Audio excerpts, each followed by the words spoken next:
First off, so when I was looking for the stream for this afternoon to go log into the chat and like all the normal stuff that we do, I got suggested a video from this channel, like AI for the culture. At least now I know what you listen to, you know? And they had a song that it's not, I don't even want to. I don't see that show. Anyways, go on, yeah. Okay, so this is the song. I feel like slapping blank today, and I'm not going to say what that is. But it's just AI for the culture, and it just takes like ridiculous premises and then puts it to an actual like soul beat. So it sounds like a legit 70s soul or 70s, 80s soul song with a ridiculous title. Anyways, I was having some fun with that. I still don't see the stream up, but I'll try to get in. I'm going to join the chat once I see it there, but for some reason I'm not seeing it just yet. Oh, I see it here. Oh, you found it? Okay, so it's probably up right now. Now live. It's now live. We can get in the chat.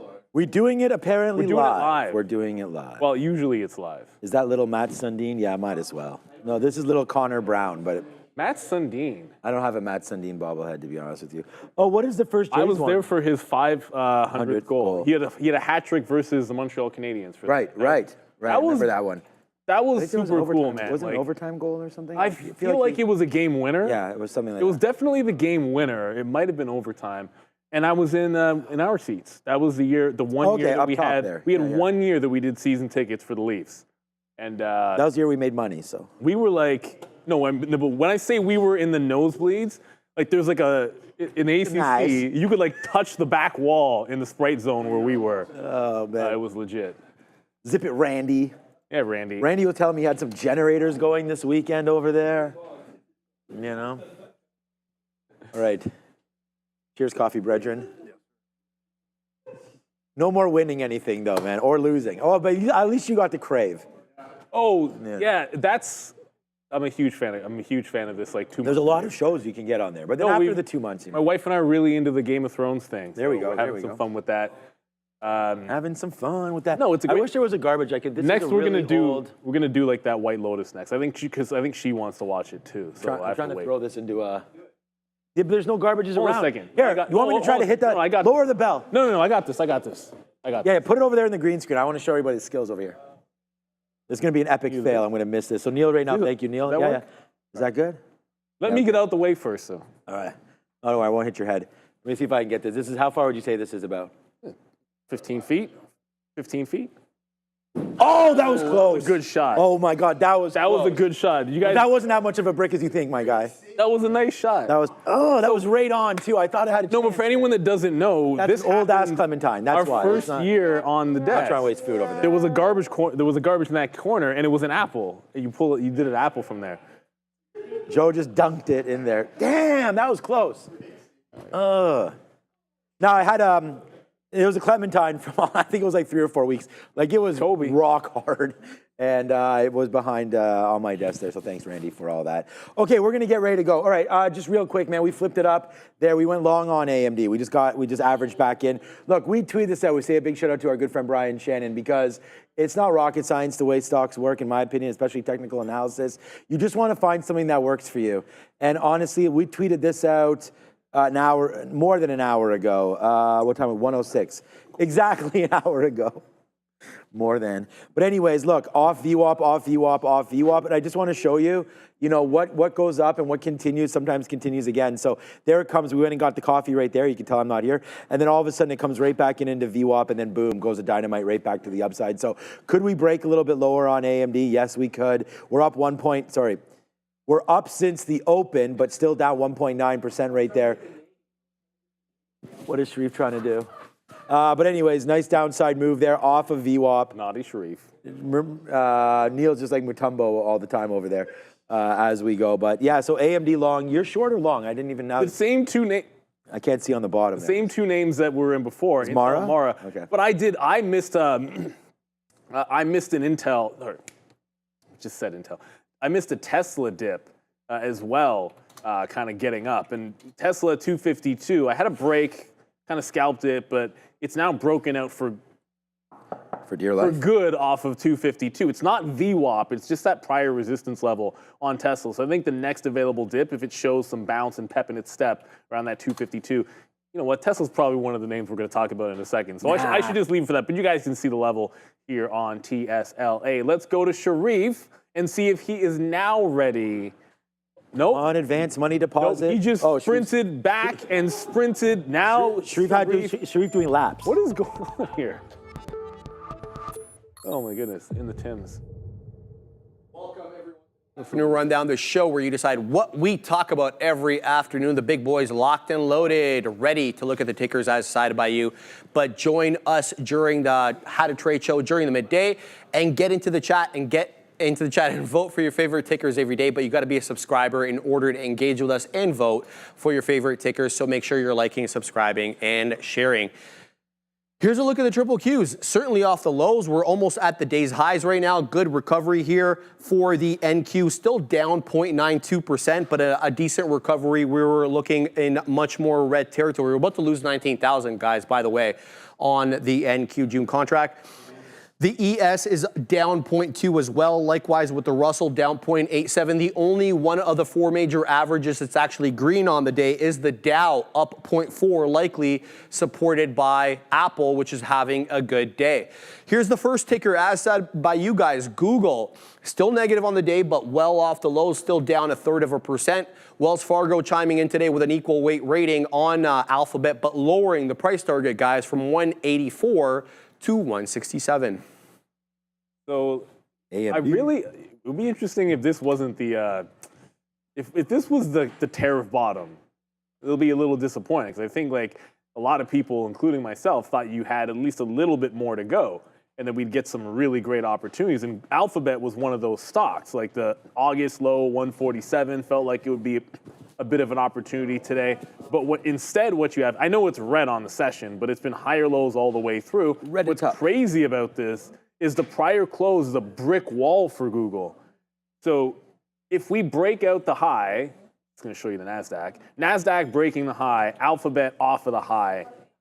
NASDAQ, if it fails this high, Alphabet would have an opportunity to break trend and resist the prior close, which means it's resisting red to green, which it's still trying to do. So NASDAQ's breaking the high right now. So I think things are, for me, I'm not in that one short. I'll just give you quickly like the reason why. Like Mara, under VWAP, lower highs. Let's go. And then Intel is a similar trade to, basically a similar trade to what we're looking at over in Google, where it can't seem to break the top, which is Friday's lows, and I'm only shorting off of that top. But once you break that top, jumping out of Dodge. So I like Alphabet. I'm a little surprised. I thought we'd see that 147, but look out. The second it goes green, that's a monster breakout. But I mean, everything looks the same. So good one for Google. I really thought we'd see the 40s today and have stink bids or the tariff lows, I guess. I don't know. Whatever you want to call it. All right, we've got a massive winner here. Massive. Yeah,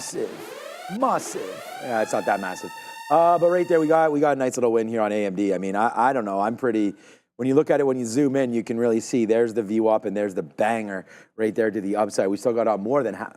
Right, now that I say that, more than half, we better get some out right there as we come up right up into that area. So I always think about like, if I wasn't, okay, AMD's near the end. If I wasn't here or anything, where would I be putting my orders? Because when I am here, I clearly scalp out way too much. So, right here's a good spot for sure, and then upside 102, and we're already sitting there. So I feel comfortable at the spots that we're at right now and see if we can, take this home for us here today, AMD into the close.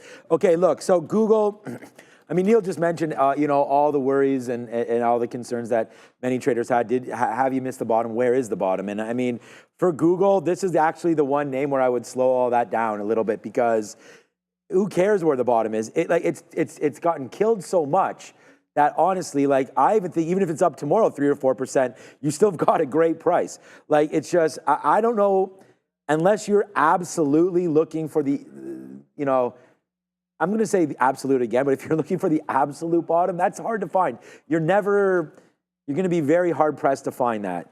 So I would just say there's names that we talk about, nibbling in high quality companies that you like at the 200 period.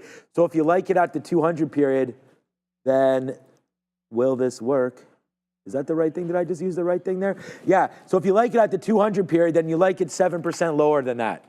where it is right now. So that's the math. That's how I'm looking at it. You know, it's a nice little move downside. I think easily you can get back to the high side here with Google, and it's just a matter of days. The market just needs to turn around, and I think this is one that gets going when the market goes. So yeah, I like Google down here. I think you need to buy it. Should be a part of your portfolio anyways. The only thing is that I have to tell you, like, you guys know I'm talking about my own book because I do have a lot of Google. So I like the stock. It's been beat up. The only thing I've been buying lately have been indexes.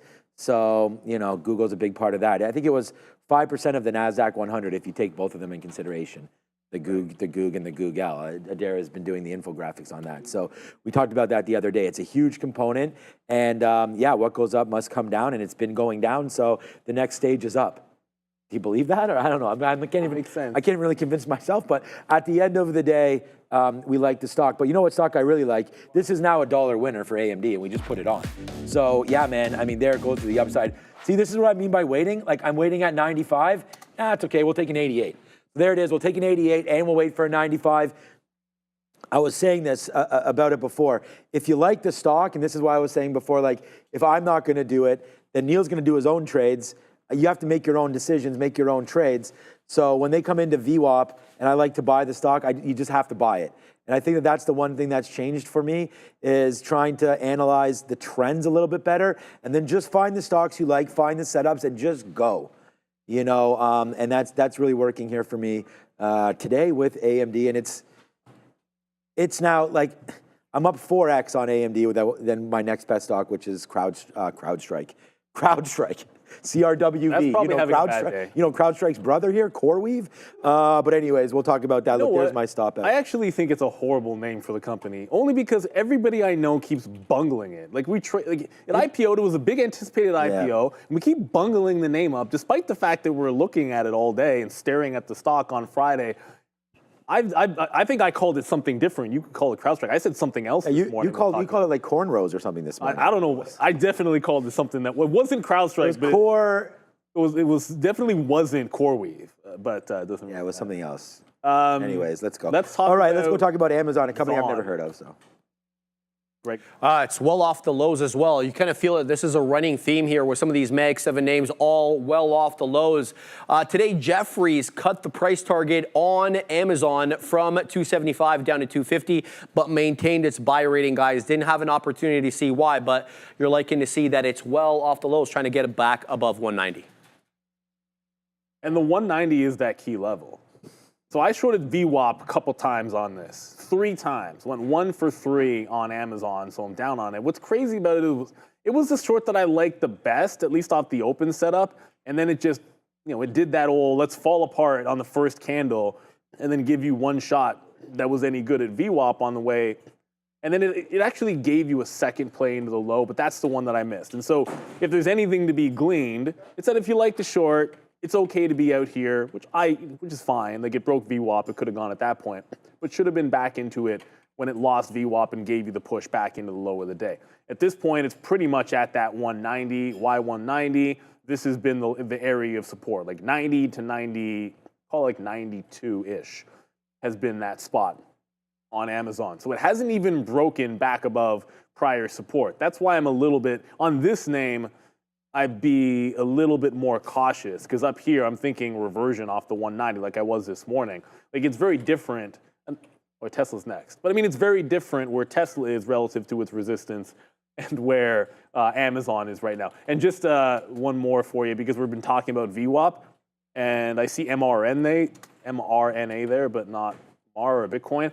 I'm short into VWAP on Mara as it's making some lower highs, and because we won't talk about Intel, I shorted Intel again off the high of the day just now. So shorted the high of the day on Intel for the second time in the last hour or so. But Amazon 190 is a reversion spot for me, and I said that this morning, and I don't see any reason that I won't be in this if it loses the trend line, like right in here. If it drops that trend, I'm going short on Amazon. catchy, isn't it? I really wish you didn't send me this song. Well, that's why. I'm gonna that's slap exactly, my boss today. This and that. Like it's That's too why I much, man. send it to you, because I know you're never getting it out of your Too head. much, man. Okay, now I have to close it. I'll listen to that after. My Okay. whole train ride home is gonna Yeah, be you that. guys are right. Like core weave is not that hard to say. We just have no idea what we're doing. So shout out to everybody that's trading core weave today. I'm gonna probably still CRWD, like CRWV, CRWD. Okay, Amazon. Look, so I had this written down as a to go name today. 192 short.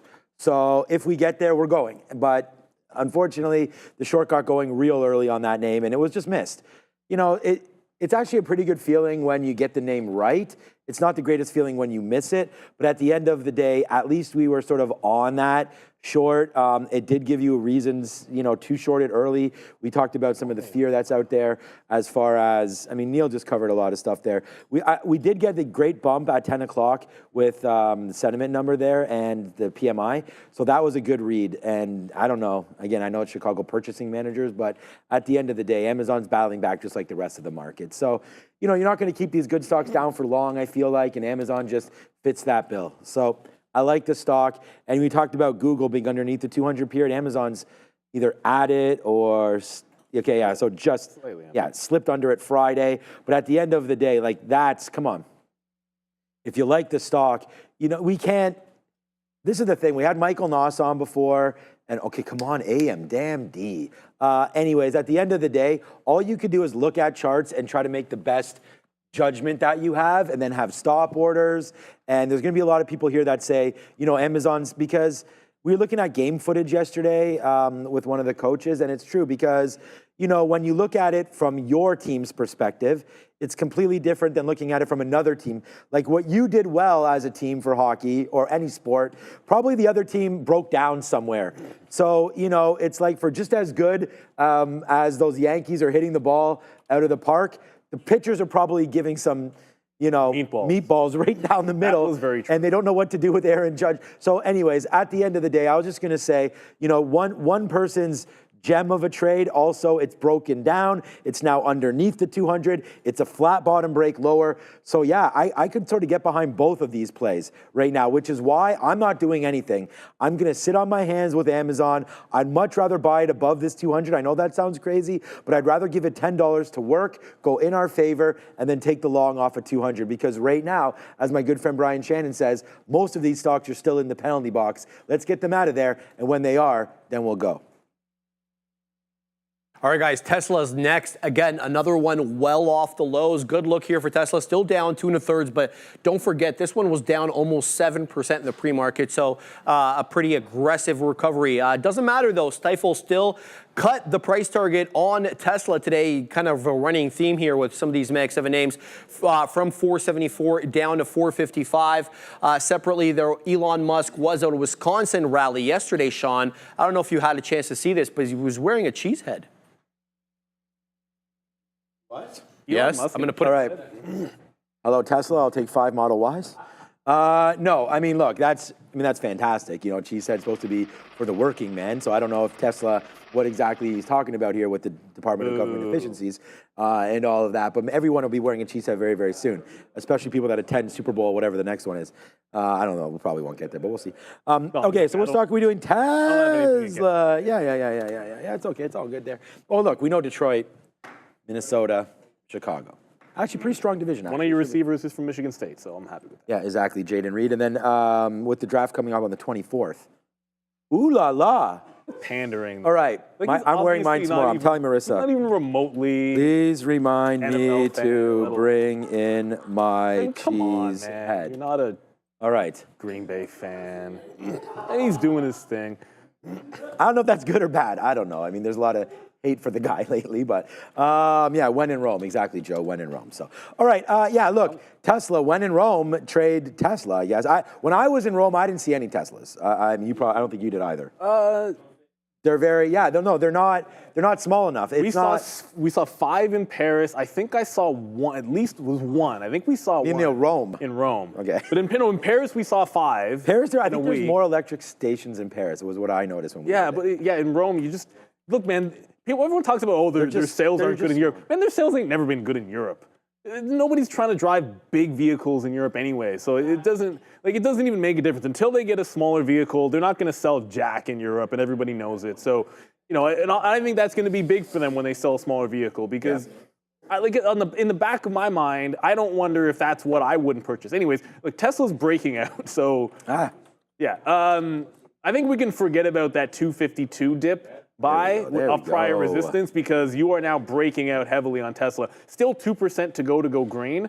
The high from 1 o'clock, if we come to my chart, the high from 1 o'clock, 256 quarter. So as long as it holds that, forget about 252 for now. We're playing off the higher low. I think if you get all the way into the 62 half, 63 area, maybe you find some resistance there. But yeah, I don't think we're going to get a second crack at 252. The only long that I had today was Tesla because I never got into Celsius. Yeah, I didn't actually have, you mentioned about longs there today. TQs, IBIT, Cornwave. Oh, thanks for I think that was good. I voted Cornwave. What does it say here? Is it? Of course, we've got to vote Cornwave. Actually, CoreWeave is actually winning in the poll? Come on, man. Wrong answers only. Wrong answers only. There it is. Obviously for fun. Yeah, anyways. Cornwave. Okay, so just quickly I bet no one's buying that IPO, though. Yeah, more outs there on AMD. But all right, quickly, though, on Tesla, because that's really all that matters. Right now, Tesla, great job. I think it's almost worth going long right now. Breaking the high of the day here. Again, I don't want to get too carried away, just saying like, oh, this is worth a long. But when you're looking at the chart, you held the 200 period pretty much all day. I mean, I want to discount. It's what I wrote down. It wasn't what I wrote down. Oh, it is what I wrote down on Tesla today. I wasn't sure if it was Tesla or not. Just that let it sort itself out. I feel the same way about Palantir and Tesla and even NVIDIA. There's just such huge moves off the open that gave you the bottom. So for me, the mistrade is not there at 243. The mistrade is right here the next time at 945. Still early in the day, so pretty hard to take trade sometimes that early in the day with that much confidence. But look, the bottom held so clean. So even if you went bottom back up to pre-market highs, that was a great trade. That's 244 into 249. I mean, I can't believe I'm saying like $7 is a great trade. Of course it is. So that would be something that you're looking at there for Tesla. And since then, it's really just absorbed the 200 period moving average, bounced off of it there. It was pretty choppy early once we broke below, but since then, bounced there. I consider that. I mean, have to look where the 200 period was, probably a little bit lower at that point, and then a clean bounce. So if we ever come back, I think we want to go long Tesla. I don't think its worst days are behind it, but that's a little bit of a rebound here today that at least some of you and us it's recharging itself. Yeah, it's not a bad one there, Fabian. But right now, Tesla trying to get going here, and it looks like today's a nice bounce day. Only being down 2% when we came in, and I turned to my left and to my right, and it was both like, okay, Tesla's down 7-8% today. Yeah. So the fact that we've battled this back, I think, is a pretty good, First to use the charger downstairs. Sean. Not me. I think this guy. You, Sharif, Randy. Captain Saibi over there. It can't be any of the couple people that we know will use it. Right. But, I think it'll be Sharif. I don't know. I think Sharif is going to be the first to use. The charging station in the basement here, because it's a condo building where we have the office right now, so we're on the bottom floor. Anyways.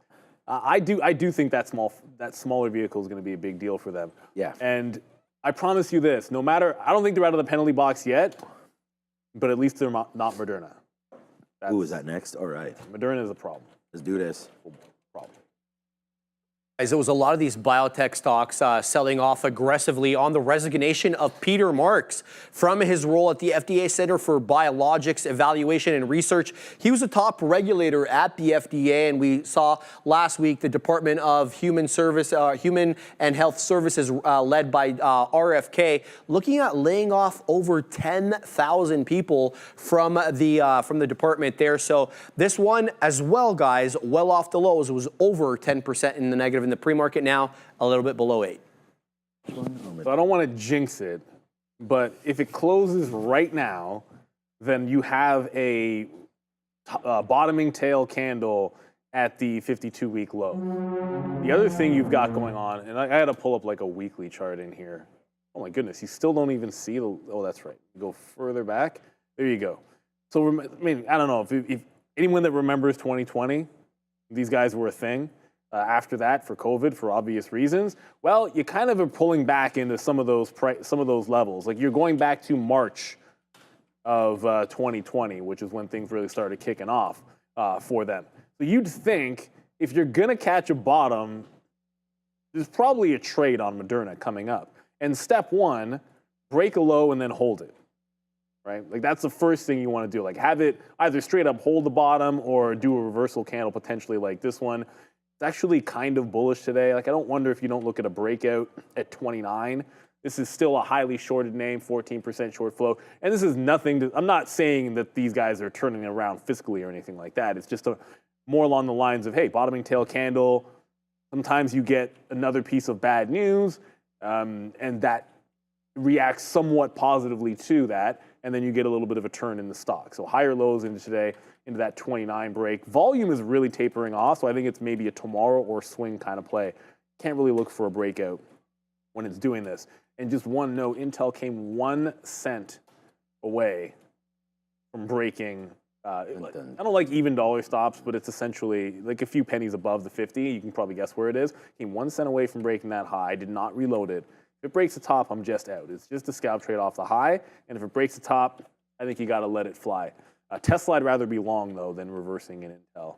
And Moderna, I'll have a look if it breaks 29 today, but I think the volume's kind of come out of it. I think it's better for maybe a squeeze in the next coming days if it can hold these levels.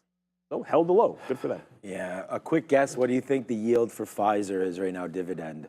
6.5%. It's got to be super high by now. Yeah, it is super high. Yeah, 6.8. I just want to look at Pfizer right here as well because, you know, this is another name that the last couple times we had been down into this area. Now, look, I mean, it's do your own research, buyer beware, because you got to have something in the pipeline. And I don't know what Pfizer's working on or anything like that, but I mean, I would imagine they're working on something. And, you know, so this name right down here, I think they had an oral pill fail for GLP-1, but I feel like that was a long time ago. So I don't know. I was just looking at this name and thinking the same kind of thing, like, you know, we're starting to get below some of those lows. Now, I'm not going all the way back to 2020 or anything like that, but just a recent trade there. And another name, Merck, you know, has been getting hit as well. So some of these names that have decent dividends, you know, that's still Pfizer. Come on, man. There we go. Let's update that. Let the chart settle down. So there we go. So this has been, you know, much more choppy, but much choppier. At the end of the day, it doesn't look like Pfizer where you're sitting at sort of any kind of bottom, right? So again, huge move down, 130, down to 80, back to 100, back to 88. Some of these names just continue to be all over the place, which just reminds me to tell everybody that, you know, hey, everybody, if you are into any ETFs or anything like that that maybe cover. I didn't buy any of this XPI right down here. Remember we were talking about it? This has been a horrible look. Like I liked XPI up here thinking that it was breaking out. We had last averaged in somewhere in here in the 90s. And now look what's happening. Obviously with a Moderna move today, that's not going to be great. XPI right now. I just want to bring it to everyone's attention. Like I haven't rebought this, but if you're going to do anything like that, it's getting pretty nasty out there in the biotech space, that is for sure. IBB, which may or may not load, doesn't look like it. We'll get that going in a second. That's another stock that's been a problem. So, all right, let's go over to AMD. IBB must be on New York or something. The candle on Lily. Good headline today for AMD, Sean. Looks like they're working with Oracle again to announce their new EPYC processor, which is going to power Oracle's cloud infrastructure, OCI, under the E6 standard. Not like I really know what that means, but trying to defend that $100 area, though. But much like the overall market, it is down 1 1/3. That doesn't look that good. Oh, you were just like talking about the bio. I was just looking at Eli Lilly, and I really love the candle today, but I don't necessarily love the entry right now on Lilly. Like it's been, I think we said last time I was asked about this, it's like 700 has been the place that you buy the stock. So anyways, just because you were talking about the biopharmas there, I mean, you're in AMD. I'm not, like I'm in Intel, and I've told you we're a couple of cents away. I'm not reloading it. If it breaks that high, I am going to be out. So I'm contemplating, that's a good candle on the daily as well. I'm contemplating whether I want to reverse this to a long break on Intel. Overhead resistance at 70. I might take a shot at this if it breaks out this top. So it's about 55. I'm not in AMD, but I can tell you pretty much all the chips are trying to break higher right now. Decision whether I want to take this break of the high. I'm definitely not reloading it as is. All right. Just want to write a message there. Yeah, IBB was an NASDAQ name. So that's why I was calling it up on NYC America. But there it is. There's the dip down for that. Same kind of a name. IBB as XDI. Ugh. Oh, man. What a good time to talk about AMD. $1.10 right now. So here we go, man. We are starting to take off right now on this name. There it goes. Huge move. I'm waiting at 102.09 right now. Look, we tweeted this out back here, and we tagged Brian Shannon, and we're like, yo. Well, we didn't say yo, but we were like, hey, you know, yo, what goes up, it doesn't come down. Anyway, we'll talk about yo-yos after. There it is right there, 101.50. Oh, sorry, 101.05. You know, our dip buy is right where it is, man. We're long at $100.96. Came right into VWAP, and we just bought more. Like, came in, that was when our first trade started to happen there, and then there, and then there. And you know what really sparked it all? Look, we could sit here and talk about everything. The market has turned around completely. I mean, it's easy to say long, like, but you could have also been long, and I would have been long the futures as well. The futures turned out to be my worst trade, and we'll talk about that. But at the end of the day, it's just like, this wasn't near VWAP. We had to find something that was. We definitely know where our strengths lie, and that's going to be in trading, not necessarily hosting the show. But there it is, man. Nice move down, 101 and change. Nice move back up to 102. So we're here. We props up anybody that decide to flip it up. And you know what, Neil? I'm pretty sure you could have. You're out of both of your positions, but I was going to say, I didn't know if you were along a chip name, but any chip name. And I just called this up randomly. It's not random that I chose NVIDIA because we're always going to look at it, but I didn't know it actually took off like this. This name's also straight up $2 when AMD's only up $1, and they're the same price right now. Like both hovering, you know, low hundreds. Nice move to the upside right there for NVIDIA. So they've really caught in steam right here back up to the upside. So I like Micron. That's what I was going to say. Broadcom, Micron. I'm not reversing. I got to go film something, so I'll just be right back. Intel, but I am going to grab Micron. I'm going to give you the Y, and I shall give you the Y right now. I'm going to give you the Y in a second. No, it bounced off 85. So I just like the reversal more on Micron. If you remember on earnings for Micron, I'm going to play the long back into this prior high, which reminds me I should have. I like to throw a stop in, so that if I'm working in here and then I know I want to add, I already have a stop underneath that prior bar low. But why Micron? This should be obvious, everybody. So it came down, broke 85. You remember my condition for Micron after earnings? Let it break 85. If it survives 85, it's a long. And it's a long back to 105 to 113, as anybody can see in this chart. Like, it's been going back and forth, and the fact that it's breaking away from here makes some sense. You just weasel in here, like some. I'm just going to get 21s. I was sitting at like 19 and not getting fills. I'm just going to take some 21s. I'd rather a price. Ideally, I want the price closer to 86. So I'm trying to add underneath 86 if we can get it, and then on that prior bar on the 15-minute and this one right here on the 3 that kind of ticks under 85.8. Like, I want to, if it breaks that, I think you're waiting for VWAP to get in. But I said I was bullish on Micron the second it showed it could hold the 85 again. And that's one of the things I love is simple support and resistance. Like, let big money show you where they're buying and then try to join that party. The other party right now is the Tesla party, which I would love to join. I also have to fail myself for not. I think I was early to the first move. I really don't like breakouts at that time of the day. So the second it showed any resistance, I kind of jumped out of it. Then 53 continued to be a resistance. But there was a good re-entry here, I think, on strength at about 12:20. And I wasn't sitting here for that. And then I kind of had just gotten up to do something and came back when it bounced off to 52 again. But this has now gone parabolic. I still believe the prior high is the place that you're wrong on Tesla if it loses it. So I'll look at that 257. Alphabet apparently also going. I hear from Alan in the chat.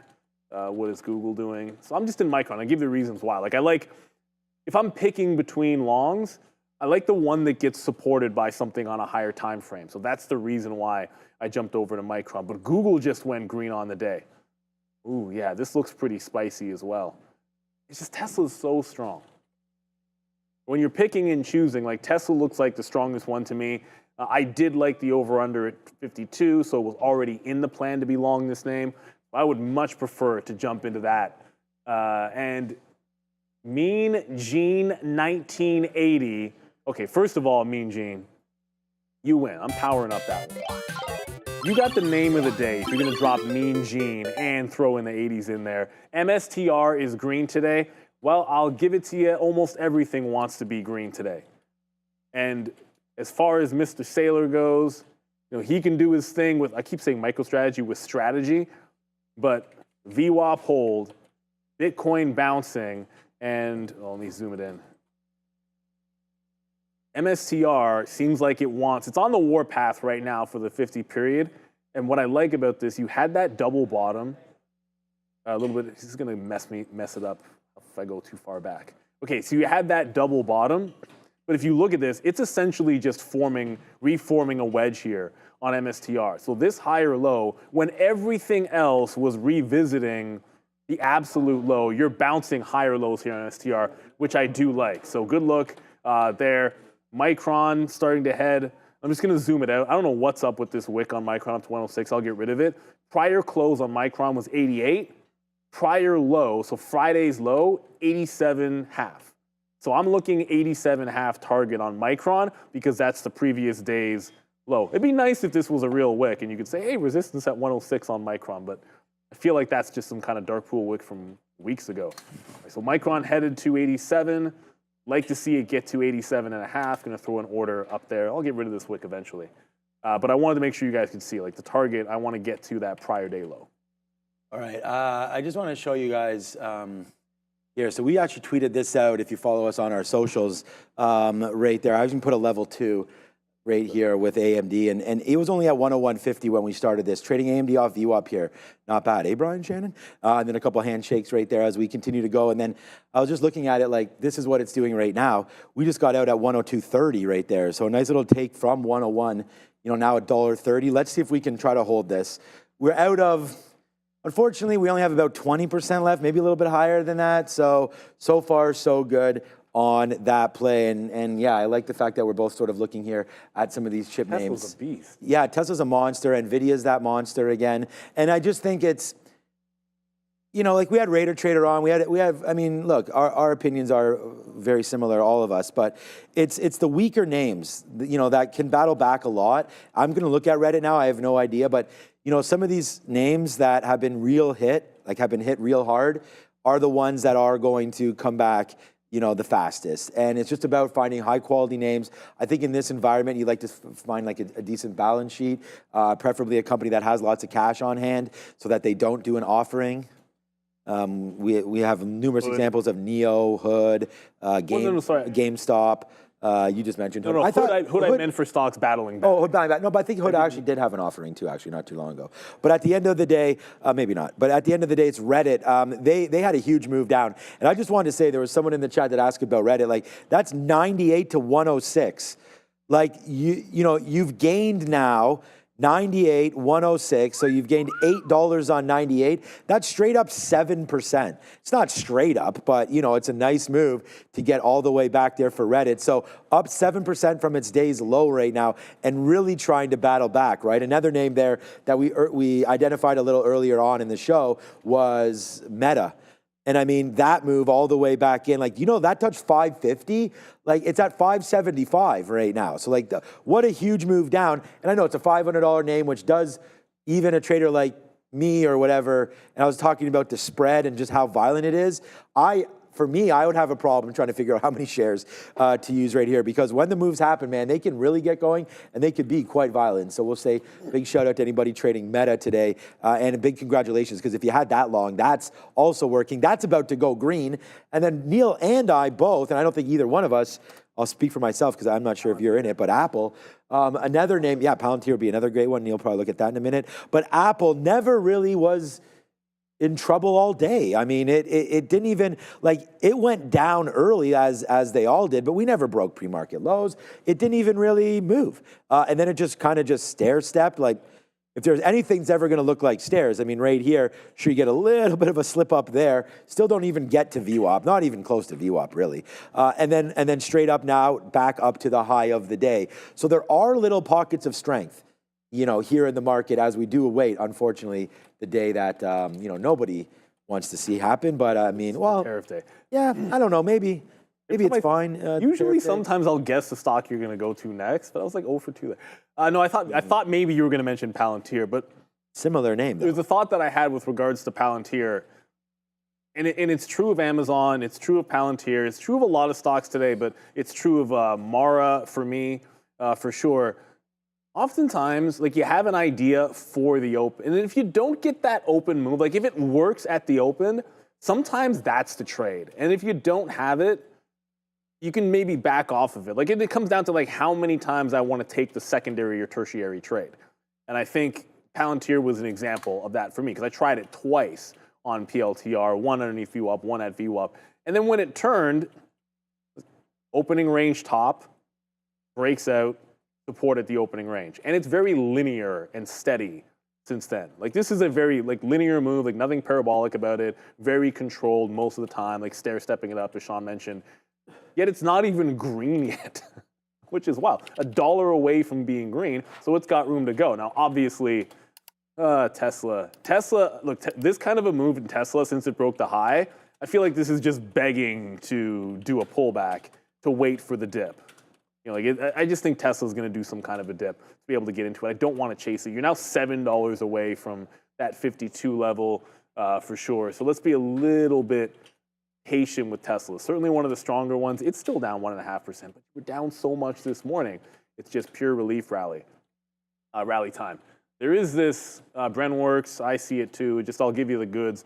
There's this small. It's not a penny stock, but it was a penny stock. ICCT, which has done 1/3 of a billion shares, so it's legit. Just halted. Is it halted? Was that even a halt? Yeah, it did halt. ICCT. I guess, yeah, that was a real halt. I feel like it's an old name. I recognize it. But did just halt and then open up, breaking out the high today. So breaking a double top is this ICCT. I always feel compelled to zoom out and show you guys. Reverse split special. Comes all the way back down, adjacent to the prices that it was at before, and then catches a bid. Let's see how far it sustains. $2 is an obvious spot to look for a reversion. I mean, it's not MLGO. It's not... what was the IPO today? Help us out, Joe. What was the Newsmax? Newsmax. There we go. I mean, if you want maximum news, I mean, there's only one. Newsmax. It's not one of those two things, but yeah, just watch out for that 2 level. And because it's so cheap, it's gonna halt really easily. Like it just went to $1.47. Is gonna halt again. What is that? NMAX? What is that? Right. So like it's not moving that much in terms of actual pennies, but it won't take much for this to halt multiple times. It just halted again at 148. I find these ones tricky, and I don't understand why they don't move the bands bigger intraday when the stock gets above $1. Like, it's just going to be ridiculous. Now it's just going to halt all the time because it's not going to take much to move 10, 15%, or 20% in a short amount of time there. So I'd like to get the next available dip on Tesla. I think it's doing one now. Hopefully somewhere close to 257 gives an entry point for TSLA. Micron's kind of doing its thing. Oh, the other thing it'll set up is Micron, I'm gonna knock on wood, but it might set up that swing trade tomorrow too.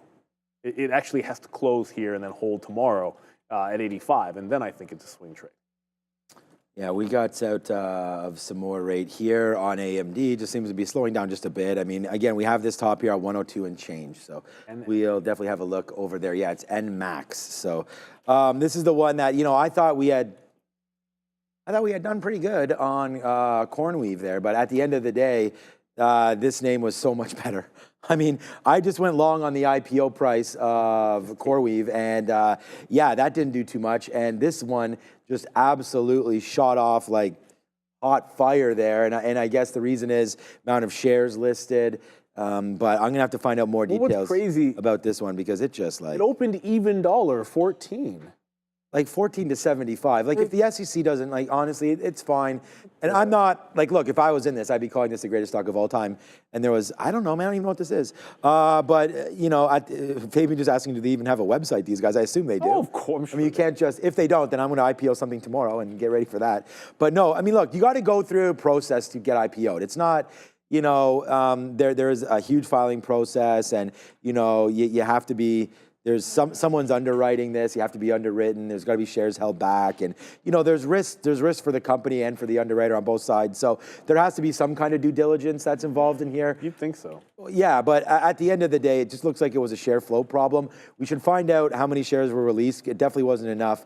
And then all of a sudden, everybody just wanted to pile on the short. And I don't know if people got stopped out or what that action was, but definitely an immense amount of, but a decent amount of volume that's hit. And since now, it seems like we want to calm down a little bit. So for me on this NMAX, if you're in this trade and you still think that it could blow up tomorrow, I agree with you. I mean, I don't know where this thing's going to go tomorrow, but I would be getting out today. I think it's going to blow up. No, sorry. Down. You mean. Down. Yeah, you know yeah. What I mean. I know what you mean, but I meant the other way. I think it could still go even further. It just if that's the problem, So I was just going to look here, $52. That is sort of where we halted. We opened back up and then we ripped back. That's when we made 75. 75 has happened twice. Obviously, if you get another bump up, which is only 10% from here, I guess crazy to say that, but I would get some out at 70, man, up to 75. And then I would watch out for a break of 51. If you break 51, I don't know what your average price is, but for me. So it was 7.5 million shares at 10. The issue was at 10. So it was only $75 million raised. So it's incredibly small. So only 7.5 million shares. It's done. I mean, it's churned. What is it churned? Oh, sorry. Amazon's right on this trend line. So I kind of flipped away. What's the volume on this? 5.2 million. So it's almost churned through the available amount of shares here. 7.5 million on NMAX. So obviously it's having a great day. What's impressive about it is after it double topped, that's the pullback you get. It never even gets to VWAP. Very strong. So it holds that double top very well.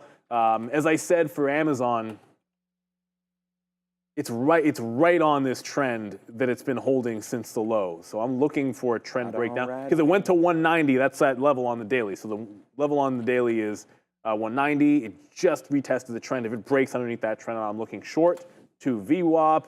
Micron came right back into 86 for an entry. I should have taken the $0.50. I'm going to scalp out off the top this time because it makes more sense to do so. And Tesla's finally dipping into 57. So it dips right into 57. Looking like this should be our chance to get in off of, I guess, like 58. If I can't get, I filled right away at 21. 21, the new number. I'm a big fan of 22. But I feel, just joking. It doesn't really matter. But I'm going to put... It matters sometimes. You're looking for key fills, whatever. I find in Tesla's not the kind of stock that it matters. I usually prefer, you'd be in front of the quarters, not behind the quarters. But I find sometimes you'd actually rather let it just come a little bit further down in. I'm trying to get more at 58 even. I don't think it's going to be a chance. So I just stepped up to see and grab the quarters again because I wanted to add to this. But we're in Tesla. And we're in Micron, but it's actually a short that I'm looking for in Amazon. I think if it breaks this consolidation here, I'm just going to go short. And I can use the stop order for that. I'm just going to use the stop. I wonder about Tesla here. On Amazon here, I'll throw that in. Now if we break this consolidation down, I'll just be short Amazon with a stop out at the prior bar high. My only beef is I have to get that fill before I can throw that stop. Unless I use bracket orders, which... I should use bracket orders. I know I should. I was looking at, you ever use them? No. Neither do I. I know they're not that hard to use, but I never bothered to set them up. I never bothered to learn, so it's been stubborn to do that. All right, so 258, 257. I was just thinking about this for Tesla. So TSLA here, 258. I'm going to try it. So 258, basically tens. If we can get some shares there. I just think the 50-period moving average, we were waiting for, all right, AMD is retracing back up, which is nice. So I was just going to say, we were waiting for the 200 period, but it looks like right there, Tesla just gave us a little bit of something. Now it's going. It gave us so was the futures. So it just gave us something there off the 50 period. Look how identical they look, right? There's the 50 period. And we were saying, I said that before, the dog that wags the tail. If Tesla's going to go, I feel like people are going to start to feel better, and a lot of these names are going, and that's why we picked AMD and NVIDIA and some of these other names that Neil and I are looking at here, especially in the chip space that have been so beat up. I mean, you could look at, I can even look at a Walmart probably right now. But there goes Tesla right now. I think look, it could still drop down $1. I don't think that that's unheard of right now. So if we do get a drop down in, I think we want to watch that against 57.50. If we stop out, it's going to be 57.50. So I'm going to buy some 58.10s, then probably some 57.60. Like, well, let's give it to 57 break. But at the end of the day, this is what we're looking at. Just trying to give it a little bit more juice right there and hope that we can catch it on a downtrend, and then it will reverse a little bit. So just like right now, we are going to get another piece out of AMD. It did the exact same move that we wound up missing again. It bounces off 102, basically. Nice upside move back into the 25s. These are the best that we've gotten for it, so we might as well do that. All right, Neil and I have been talking about this a little bit. I heard them talking about it on the midday show as well. It's ProfitX. So you can scan that QR code right there. And I've looked at these odds, man. If you want top tier odds and control, ProfitX brings you peer-to-peer picking, open API access as well for automation, and cost-efficient trading all in one place. It's like day trading your favorite sports. Make offers, match plays, and even manage your own risk with diverse prediction options. Don't just place picks, exchange them. ProfitX, the smarter, faster way to play. Users can use code Trader TV, so make sure you do that to get up to 2% or get 2% cash back, up to $300 as a maximum for you money back. And I'm going to show you some ProfitX. Thanks, ProfitX, for sponsoring. As soon as I get a little bit, slower here on what's been going on, and especially watching out for this Tesla, we'll talk about it because the odds have been incredible as we looked at those before. When you shop the odds, it's impressive. And that's what I'm saying. And I think that's the whole thing about API access is that if you do have coding ability and a little bit of gambling fever per se, which traders may or may not have, that would be something that I would definitely look at, would be try to arb some of those plays back and forth. And you could set your own lines. That's the incredible Everyone has every itch. I'm a believer in that. It's like, you think you're not a risk taker, but I promise you, there's somewhere in your life that you are a risk taker. Mm-hmm. Like there's a beef of, one quick thing. That, yeah. Tesla, lower high, just curl off of 259. Where'd my bid go? Oh, you've already got that long. What happened? Where'd my bid go? All right, I'm going to put my bid back in. Yeah. So I'm going to get right back in. Oh, okay. We just scalped it to that high, but I still think the high is overhead resistance on Tesla, like the prior top, like Friday's afternoon lows, like this little bottom in here. I still think that's resistance, so it's scalp to the highs and play the higher low game. So I'm going to buy the dip there. I haven't gotten the top on Micron just yet. No, but just to finish the thought, the reason I've always believed this is like people say that, I don't find myself, I'm not a disciplined person. Like there's something you're disciplined in. It just might not be what the world constitutes discipline, which is like, do you work out a lot? Do you wake up early? That's dog poo. And I know, and this was because a lot of people used to call my brother like lazy because he was a really gifted athlete, but he didn't care that much about sports. So he got this like weird lazy thing. I'm like, this dude made his own comic book for fun in high school and spends hours like honing his craft. He's an artist. I'm like, no, he's just passionate somewhere else. He's disciplined and dedicated somewhere else. So you're a risk taker somewhere and you just want to channel that. I think you're always trying to channel that wherever it might be. And I said dog poo instead of something else because I didn't want to curse on YouTube. So that's on me for sounding corny. I am Neil, and I am corny. I was going to say something else. I never know what you can and can't get away with. So Micron at the high. I'm going to scalp out of this one as well as it just turned. Valid point. If it loses 85.5, and then we're going to rinse and repeat off of 86 on Micron. Oh, and Amazon never gave me the trend break. See? So Amazon went to the trend line. And guess what happened, everybody? Market's going up. Amazon bounced off the trend line. So it's at this point, it breaks trend at a different price. So I'm going to cancel my stop order. It was only when it was consolidating here that I wanted to short at that break. Now a break of the trend line will be a totally different entry that we'll have to be patient for. So right back up to the top. And CoreWeave apparently won the poll. CoreWeave won, but it was... Well, Alan, the next one up. Alan in the chat said CoreWeave. Wrong answers only. Yeah, CoreWeave wins. Yeah, Shout out to Core was number 2. Shout out to CoreWeave. Yeah. What's it called again? Shout out to anybody that has a weave. It doesn't really matter. Any kind of a weave is fine by me there. But yeah, Corn. We can have a quick look at that. I mean, we talked about that new wave. See here, I'll just call it up from here because we've traded it before.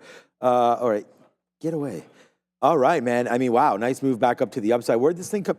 This thing came out at 39, right? So, whoop, bless you. Hello. All right, so this thing came out at 39s.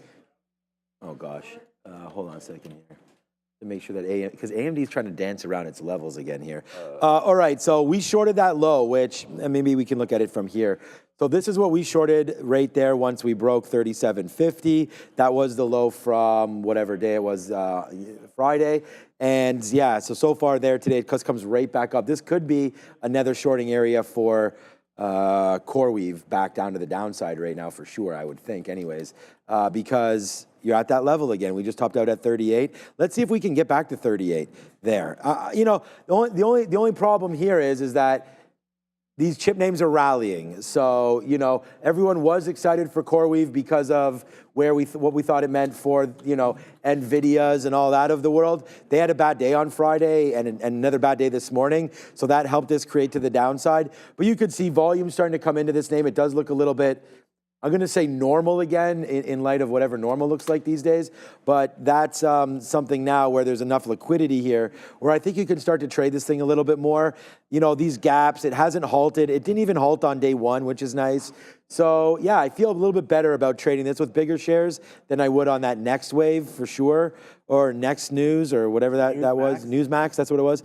So, yeah, I'm going to watch out for 38 for a little top action here on CoreWeave. I mean, I think that would be a little worth it, and then maybe give it 25 or 30 cents to that little top right there. So again, you know, we dropped out of that off the open. Boom goes the dynamite. Tesla just came back in, so now we're long Tesla.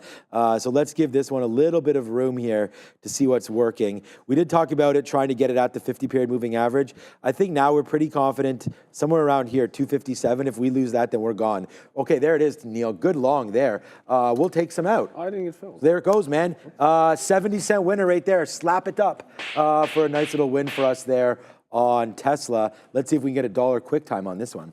Oh, I didn't get picked. Yeah, I tried to get a better price this time. Great look, because Tesla right back into that entry. 58 still looks pretty good. I'm going to leave the stop in, see if we can't pick it up. But right now, I feel like, okay, Amazon, it's threatening again. You've now bounced off the trend line. This is the one. And it has, like, I know it's a strong stock, but I'm on a 1-minute chart. We're back to a 3-minute. Must have looked at CoreWeave or something. Sometimes if I'm looking at a stock that doesn't, or like a small cap or something, I'll move to a 1-minute chart because you'll get a better look. But I like a 3-minute chart, especially for these entries. So on the 3, Amazon is still testing that trend line. It looks like it's going to close underneath it. So it looks like the short could come in. Let's give it a couple more minutes in here to give it a chance. And Micron, I mean, that's starting to pull back into that 86 level before that we've already rinsed a couple of times. Might be a third salvo on Micron coming in at that 86 while we try to get the Tesla 58 that you were able to grab. So yeah, it's going to be Amazon next, unless it defies, it's not defying anything, unless it just regains that trend and heads back to the top. At some point, what I like about this, it's either breaking out above 190 or it's giving you the trend back. I think it's highly unlikely that at all of power hour, it's not going to do one or the other. Like, we're either failing this trend line now that we're at the resistance, or we're breaking out the top, in which case you've got a bunch of room to Friday's close, which was around 192.5. So one of these two things is going to give it to us here on Amazon. That's why I want to stay focused on it. Yeah, no, good look there on Amazon for sure. I mean, you know, again, staying focused on specific names, I think that's, you know, the one thing that we're trying to do a little bit better. At least I know that for myself for sure. Trying to just stay focused, stay in the zone on certain things. I mean, we weren't even really paying attention to Tesla because we did have that order in there. Now we've just gotten out. So here comes what we were thinking. My next bid, I'm just going to make sure I put it here, 257, and maybe the futures collapse here. So let's just, you know, we were initially looking short all day today. We're going to go here, 256.90. Oh, you're not even seeing me set it up, but 256.99. I'm going to flatten out if we do break that. So 256.99. I do have a bid down here at 257.50. I just put it there. So let's see if that can fill. 257.60s is where we're waiting for. So that's pretty much that. So if we come into that low, we'll take it right there on Tesla, and then give it to a break of 257. And that way, you know, the 50 period is definitely breached, and then we probably, you know, we can reload this thing at 255 if it does come down into the 200 period MA. So that would be a level that I'm comfortable with. And, you know, so if you guys are, that's what I'm looking at right now for Tesla. And look, again, good. We just got it right there. We could get a little piece out here if it comes back into the 60s again, just in case. But there it is. So nice little trade out back up to 58. So 50 cents back and forth a little bit here for Tesla. Again, I like the stock, but don't love it at these levels. So let's just try to play, the long back into 260 would be fantastic. So there it goes, man. A nice little take back in on Tesla, now 90 cents. So I see Neil's on this as well, so that's great. We both have like-minded here. So let's see if we can get back up to the upside with TSLA. Absolutely. Oh, I missed Micron. 85. Micron. Oh yeah, that was. All right. Yeah. I keep muting myself because I don't want you guys to hear the The sneezing. full brunt of the sneezing today. But I tried to get the third salvo in Micron there as it bounced very quickly. Both these bounces off the 86 have been, pretty sharp retracements back to the upside. At least when you almost want to get it on the way down as opposed to on the way up. We'll see if we're still. I'm going to leave the bid in there. We'll see if we get picked up at 86.25. I got into Tesla as well, so I don't need to go over that one again. But Amazon closed underneath the trend line and immediately is threatening the prior bar high. So I'm not giving it a ton of room because I don't want to give it to the high of the day in this particular case, but I don't want to give it too much room above that prior high. So I think if we lose the 80s, I'm going to jump out. It's still a counter trend trade, and it's one that I want to give a couple of shots at because it's going to form just a tighter and tighter wedge each time it goes up here. So I want to give it a couple of shots. But Amazon, the second it closed under and indicated the short, I punched in, it just caught a bid like everything else. So the missed opportunity, I think, was getting that Micron long. Said I'm leaving the bid in there, and we'll see where this one goes. Tesla, I feel like the same story. Like if it gets up to 260, sell 260s because you can just take a breakout on Tesla, especially in the power hour, as this one looks incredibly strong. Nvidia is strong. I see Palantir in the chat, KNT talking about it. It's not even doing anything. Which one? Here's my assumption that Palantir was breaking out the highs because of what the market's doing, but not really. Correct. It's done a lot of work today, Palantir. It can take a little bit of time off. What's Alphabet doing? No time off for you, Palantir. Alphabet's trying to break through the highs as well. So yeah, pretty much everything is trying to go in this moment. So the only thing I'm going to be concerned with is this little trend reverse, which, like I said, the second it closed underneath, punch short, and immediately it's retesting the top of the trend line here on Amazon. It's been holding this pretty nicely. So the first close under doesn't always work, but I'm not giving it to the high of the day. I'm getting this out of this thing. It's about 80, just over 80, 189.80 or so. All right, I'm going to be that frugal trader because I'm just trying to take like 40, 50 cents right now. So now we're out of half, more than half, actually out of 2/3 now of our Tesla trade. Just because, look at all these outs. It doesn't want to go. We have one great out at 59s. Other than that, it's been nada. So it's having a hard time getting through. Look, man, I really hope it does. And if and when it does, which I'm hoping, we'll be there for it. So here it goes. We still have a third, so that's nice. So it's not like we're completely, dogging this name. I would love for this to get back up to the upside. And if it does that, then giddy up, man. Let's go for Tesla. I do have an offer, just so you guys know. I have an offer at 59, so it looks like that's going to get filled hopefully very soon. And then we have another one at 50s, 59.50, and then we have another one at 60. So if we can get 50 cents, 50 cents, 50 cents all the way back up to the upside, then we will do that. And so far, so good here, as there it goes again. Let's go, man. It's the slapper. Right there. We've got AMD on board. We've got Tesla on board. And these are two brand new names, right? We just put these on board for you. And again, if you were following during the midday our socials, then you would have seen me post about this trade. If you liked it, it came in for you right there at 2 o'clock. And right when we went live, we talked about this trade. So there it goes, AMD right back there, right up to the high of the day. Again, it's advanced micro devices up to 102 and change. I say it's the high of the day. Money dispenser. That's depositor, advanced money deposit. If you want I thought we liked dispenser. Dispenser? Yeah, like dispenser. It doesn't really dispense anything back out. That's the problem. Once you deposit it in, it's kind of like your money's jammed in there. But for right now, they don't pay a dividend. Advanced money duplicator. Because if you went long today, I don't know, you know, you don't necessarily double your money, but it's been a nice one. Well, I'm sure there's options you could have bought it. Yeah. There's always something to do. There's always something you could have done. Yeah, so at the end of the day, though, as we continue to look here at AMD, it's working. And so was Tesla. So Tesla, good out up there where we just got it at 59s. So, you know, this is why I'm being that kind of trader. We talked about it. Not something that I'll normally do, but hey, to go back and forth and kind of trade like this, I'm comfortable doing that. I don't necessarily want to be all on these longs. You know, the market is still one of those things. We still have a couple more days until we find out exactly what Tariff Wednesday is going to be all about. Is it going to be liquidation day or liberation day? At the end of it all, it's going to be a day. So we're going to be here. Make sure you do come back for sure. Hit the like, hit the subscribe. Make sure you come back to watch us because we're going to be trading them all that day. Financials, whatever's moving around, oil. Probably some autos as well. Probably some tech names. Didn't even look at the autos today. Well, that's not true. We looked at Tesla, but didn't look at GM. We looked at Ford at the open just because it had an imbalance or something, but it doesn't really matter. The answer, Alan, to your question is no. I did not short Mullen today.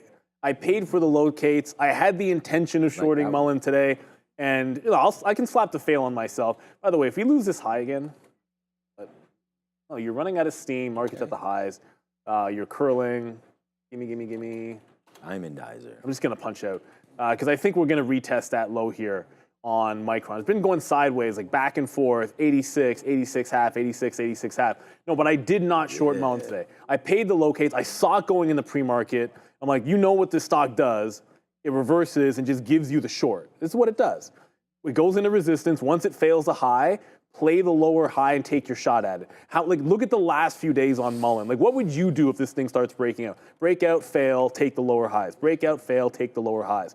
Didn't even break out on Friday, but then another breakout today, fail, take the lower high. So I paid for the locates, and in this moment, that's when I was trading. Well, we were trading the names that were like Palantir, Amazon, Mara, the names that we were kind of focused on our note this morning instead of the one that popped up a little bit late and wasn't on my plan of action until it made that big candle. But the next time Mullen pops like this, got to get it. That simple. Like, how many times do you get a shot at this before eventually it just either dies or stops doing it for you? You know, I think at some point you're going to lose this opportunity to just keep on shorting every single pop in Mullen. So I wasn't happy with it. I think it was an easy trade that we didn't get. All right, man. Less than a third left of Tesla, which is good because we're going to the downside right now for TSLA. It just broke through again. So we're waiting here at 257.60. So if we do get that, it looks like it's coming right back in. We may miss that 60 level. So let's just put on a small, okay, we took a small piece at 81s. Hopefully we're able to get something there, and if we don't, that's fine. Like if we don't get 60, fine, but I want to put on a small piece there. We would like to get it because we're down here now, so that would be nice, but we'll buy a little bit there on that dip. We just bought, what price did we buy? 80s. So again, to make that 20 cents, let's put something out here. If we can get, I just put 16s. I don't know why. So there it goes, man. Nice 16s to 18s. Let's see if we can get a 25 out, and then we'll just let it go. Again, this is what we're doing. You know, trying to buy some dips, trying to get out, see if we can have a good average price, and then start to blast higher. We did get a comment about how our price keeps changing. So I don't know how else to explain it other than like first in, first out, and that's there it is. Bang. Let's go right now. So props it up right there for that Tesla dip buy. And again, these are levels that we talked about, right? I mean, going over there, trading it. This is why, like we only put on one unit there at the bottom. We were looking for a little bit more, but you never know the prices that you're going to get. Like, I'm glad that we stepped in there and took that at 80. We were waiting at 60s. So a little bit lower, right into those wicks, doesn't get there. But again, you know, understand like what trade you're looking to make, where the risk lies. Like it still could fall back in. That's why we just scalped that out. So, you know, we'll still sit there at 60s. I will not reload this spot again and then just keep it going because, again, we've learned our lesson many times. Stocks don't need to actually move. Like they could just go up and down $1 here. And what winds up happening is you get wicked out, then you get mad, then you go short, then you get, you know. So let's just continue with what the plan of action is here. We're going to stop out if it breaks 57. And I'm only going to take like maybe another unit at 60 right now. We're hearing some news about some tariffs in our ears, but we'll get that. Feds Williams now speaking. So, yeah. Why did I not have him on my... I don't know. Maybe he's just talking whatever, but So we got out. Quickly, we just got out of more advanced money depot because right into there 102.25. Because we started seeing Tesla breaking lower, I was like, maybe the market will go, but it doesn't look like it. So we got some out there at 25s. Not a bad idea there. Come on, Tesla. We told you where our orders were. 257, 58, 258. 45. We'll put another offer there now. See if we can make a little bit more, especially if it does spike. Okay, we'll go to Adair, then back to Neil. We do have comments from Vince Williams. This was not on any calendar I saw either. Apparently, this is an interview with Yahoo Finance. Here's the cues. Basically, he's saying that it's early days in figuring out the impact of the tariffs. So we're still, I guess, waiting for some more clarity and certainty. He says the details on tariffs will matter and that he wants to watch data to see the impact of tariffs on prices. Again, we're expected to get more clarity on these tariffs on Wednesday, aka Liberation Day, when Donald Trump will be formally announcing these tariffs, apparently, and implementing these tariffs. Apparently, this announcement is going to be happening at a event here in the Rose Gardens. So keep an eye here on the market. And comments from Fed's Williams. Back to you.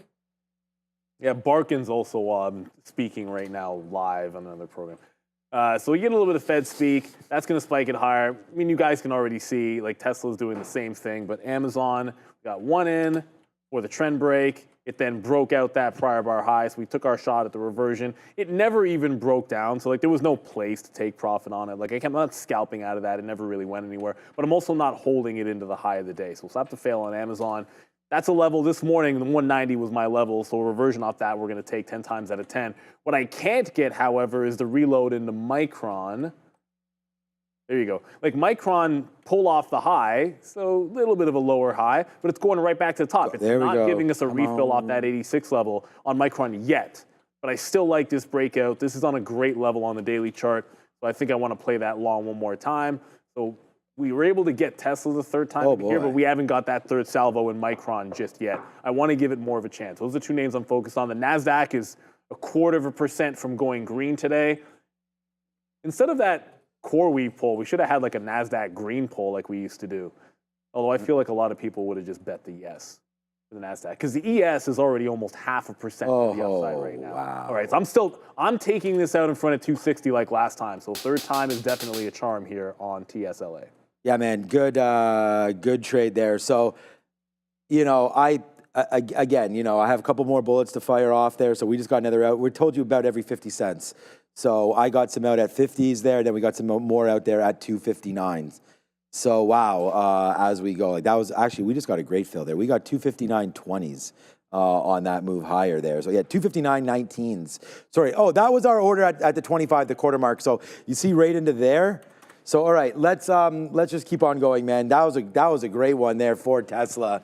Wow, cannot believe some of these trades that we've been finding for you here. Just that Tesla dip buy into those levels. Again, trade the names that you believe are strong and then get the heck out. So right now, we only have a third left now of even the reload. So we cannot, even if this completely falls down, not going red on this one, that is for sure. So far so good here on Tesla. So good one there.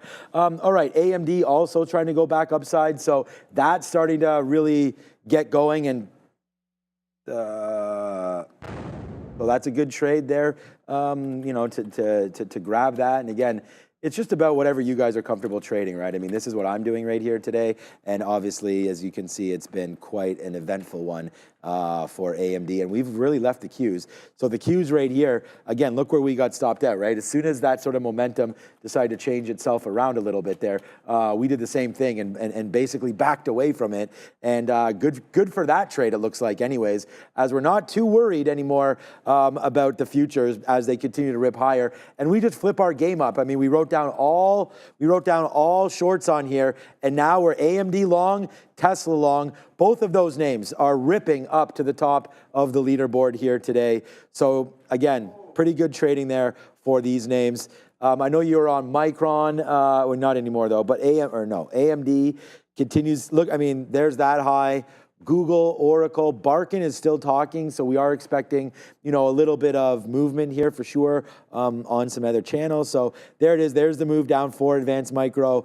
Again, good take there, and I mean a great out for Tesla. I mean, if you guys were there, man, let's go, man. We have diamond hands both ways. You know, trying to hold for winners, trying to hold on to our losers for as long as we can until we get stopped out. But there it goes, man. Tesla, great out there, 259.20.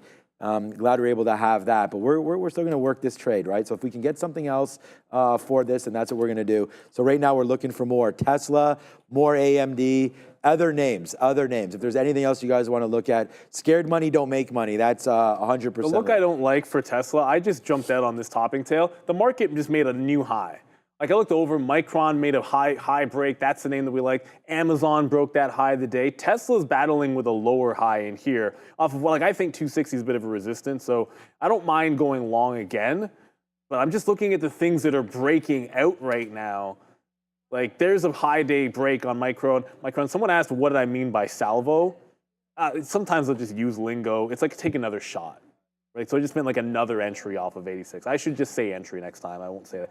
Like, so I was looking for another entry off of 86 on Micron, but if it's going to hold this breakout, I might just consider taking a breakout of the high as long as we're not too close to the end of the day there. I'm still looking for 86 or 86 quarter somewhere in here, but that topping tail was enough to get me out on Tesla, take the profit, look for the reload. Just looking to play off the support levels, but I prefer something making higher highs and higher lows, or at least higher highs with the same support like Micron is. Let's go back to Adara. Noting here, I'm seeing some movement as we head to the day. Near day's highs is Corcept Therapeutics. This is CORT up about 50% today. This one currently trading near $110.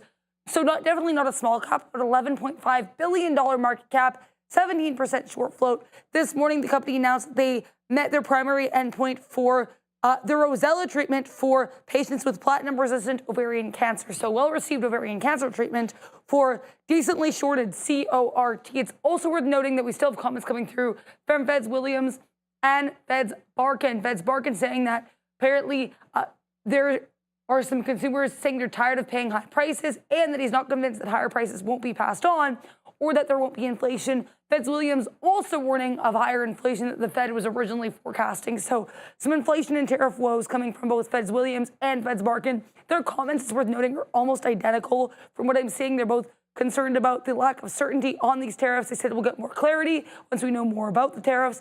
And they said that inflation is still very much on the table. Back to you. All right. Yeah, we're definitely not out of the woods with inflation. Not out of the woods, yeah. I mean, we had a couple good reads last week, but then the market didn't really care about them apparently. So, yeah, more to go. What's up, Jim Donnelly? Lucid. You want to look at some Lucid? Okay, let's look at some Lucid. All right. So, I mean, again, I don't really 240. I feel like every time I look at this thing, it's at 240. So I don't know. Because it is. It's because it is. Yeah. So again, a nice. I mean, like I said, if you're looking at anything today, I feel that it's been good, right? But then when you sort of zoom back out, and that's when sort of reality hits.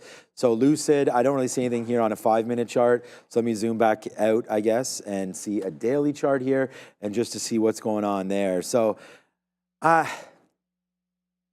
look, I'll say the same thing all the time. Like, as long as you have these areas of, GTFO, and that would be fine. So if you're going to go long at 240 and you think you have an inside take on the car business, or maybe Lucid's going to maybe do something, then fine. Did you just do that? I didn't hear that in my ear. I'm going to do it again. So there it is. So if it wants to do something, then I think that this is going to be a great opportunity for that, because we do know that the Saudis are going to come in and probably support it again when they need more liquidity. So, I don't know. I don't see that many Lucid Airs. I know it's a premium quality car, so maybe it's not the right business for that right now. But at the end of the day, if you like the stock, you like the stock, and I think it's probably worth buying at these levels. So if you're a Lucid guy and you think you have sort of an inside track on that, then go ahead and make that move. But even for me, Rivian, they're all still very risky. Like Rivian IPO'd at 108. So it's at 1250 now. Not that where a stock has come from is where it's going. I don't think that, and I'm not saying this is a sell because it's just been hit so far, but there are lower lows potentially coming for Rivian. I just think you want to wait for all of these cars to report, and if you miss a 20 or 15% move up, fine, but you just want to make sure that they're not going to be affected by the tariffs, which I don't think Rivian will. They're being built here in the United States, or there. We're in Canada, of course, so no Rivian's being built up here, but at the end of the day, if you like the space, I would still be looking at Tesla. I think that with robo-taxis and all that, if you can put the politics aside, I still think that they have a great opportunity to sell a crap ton of cars, but so does Rivian. They still lose, I thought as of their last report, it was $30-something thousand per car that they're selling there for the R1S. Well, that's better. Yeah, it used to be in the 50s, I thought. Yeah, it was much. That's why I don't want to, there's going to be people out there, Neil, that are Rivian shareholders that know that number probably off by heart, but for me, it's somewhere. I think Rivian's a very tradable. We just took another dollar. Tradable name. So I think that's what you're doing in Lucid. You're just trying to trade it or swing trade it. And if you can find some good levels, congratulations to you. I mean, I'll probably get into Rivian for another trade at some point on a swing, but not right now. I want to see if we can't grab. Like Micron's not going to get back into 80. It's not looking like it wants to get back into 86. That's still on Tesla if we could come over. But there's one more chance as we wick the high, Fabian, as we wick the high of the day. That's still the Tesla chart. All right, we'll get there in a second. Fabian, my chart for a second. There we go. If we just wick the high, so I'm looking for this last chance maybe to pull it back. If we pull back and it's 340 something, you know, like if it's too close to the imbalances, I might not take this a third time, but I still want to give this a chance to go in. And then the other name, I was just trying to grab Tesla. It's not giving you the 58 fills anymore, so I want that fill. We get one more chance to play inside of the range. So still Micron, still Tesla for me. And there was that ICCT that I know a bunch of people were looking at. A second ago, I thought it was done, and now it's halted to the upside again. So it did a reversal, halted down. Now it's halted back to the upside. Remember what I said. This is going to halt a lot because of the pricing on it. It's just so easy for it to hit the halt band being only $1. So I'm staying away from it because they're a pain in the butt. And the last time I traded something that was a halt fest late in the day, I got trapped overnight. So I'm not trying to have that fate because for us as day traders, it can be, if something like this gaps down overnight, it's not fun. I remember losing a bunch on, it was Spirit Airlines or something.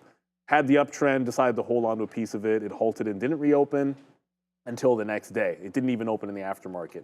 This one probably will, but it opens up immediately going into another halt, it looks like, at $1.99. So ICCT continuing to ramp to the upside, while Micron not doing anything except continue toward the highs and not get me into the bid. Niraj asking about MLGO. Ooh, that was strong all day, and now it's pulling back into VWAP. So micro algo, market gets strong and it gets weak. I don't know if I like that very much. Look, maybe there's a trade-off of VWAP here, but I don't like something. Look at the topping tail. I wouldn't try to catch that falling knife. I know it's been a good one the last couple of days. Remember we said a warning about that 25 level. Well, it failed to 25 and is threatening to close underneath that price. I think you make your money on these and try not to fight it too hard when they make a bit of a top and pull back. Not my cup of tea. Well, we did it. I mean, we're almost now $2 in the money on Tesla. So let's see what winds up happening. All right, so our last out was 259. You know, we do have enough to fire. I'm at 259.75 right now. I'm going to put it right here at 50 and get, there we go. So I cancel my 75, get it out at 50 right there. Just because. I would hate for this thing to turn around, but there it is, man. Now $3 in the money on trades that we've given to you, that I've given to you so far here this afternoon. And we're just going to sit there. We are getting lighter and lighter, obviously, on this trade. About 20% left of Tesla now. And it's a good thing that we did reload that price because we were waiting for a little bit lower. So that's turning out quite nice right there. Okay, that's Tesla, Broadcom, NVIDIA, Shopify. Just trying to see. Let's go a quick little look here at what's going on with some of these names individually, of course. So what's up now? We talked about, what's up now? Texas Instruments. We talked about them being up earlier, and they are. Now they're leading. We were talking about like some of the names that were, pushing and pulling this market, and it was like, what? Texas Instruments was up. And yeah, it was Apple, Texas Instruments, and energy names earlier. When I did this at 10:45, there was 4 positive names. It was XOM, Apple, Occidental, and Texas Instruments, Apple, Occidental, XOM. So that's what was long. Now, when we look at it right now, you could see 1, 2, 3, 4, 5, 6, 7, 8. So we're not going to count them, but it's about 50-50 with the weak names still being Mara, Donkey Kong right there to the downside. So let's find out what's going on with DraftKings, because that is well below levels that I was interested in, that's for sure. DraftKings, wow, okay, so they just kept on going lower. I don't know, maybe they did it. The thing about DraftKings, they're still waiting for acceptance in a few different states, so we'll keep our ear to the ground on that one. It seems a little weird, that movement, considering the battle back in the NASDAQ. So, hey, man, if you like the stock, this is a great opportunity, I think anyways, to pick up some DraftKings. You know, right back into these levels, you get this garbage out of here, and then you see about that move back into 54.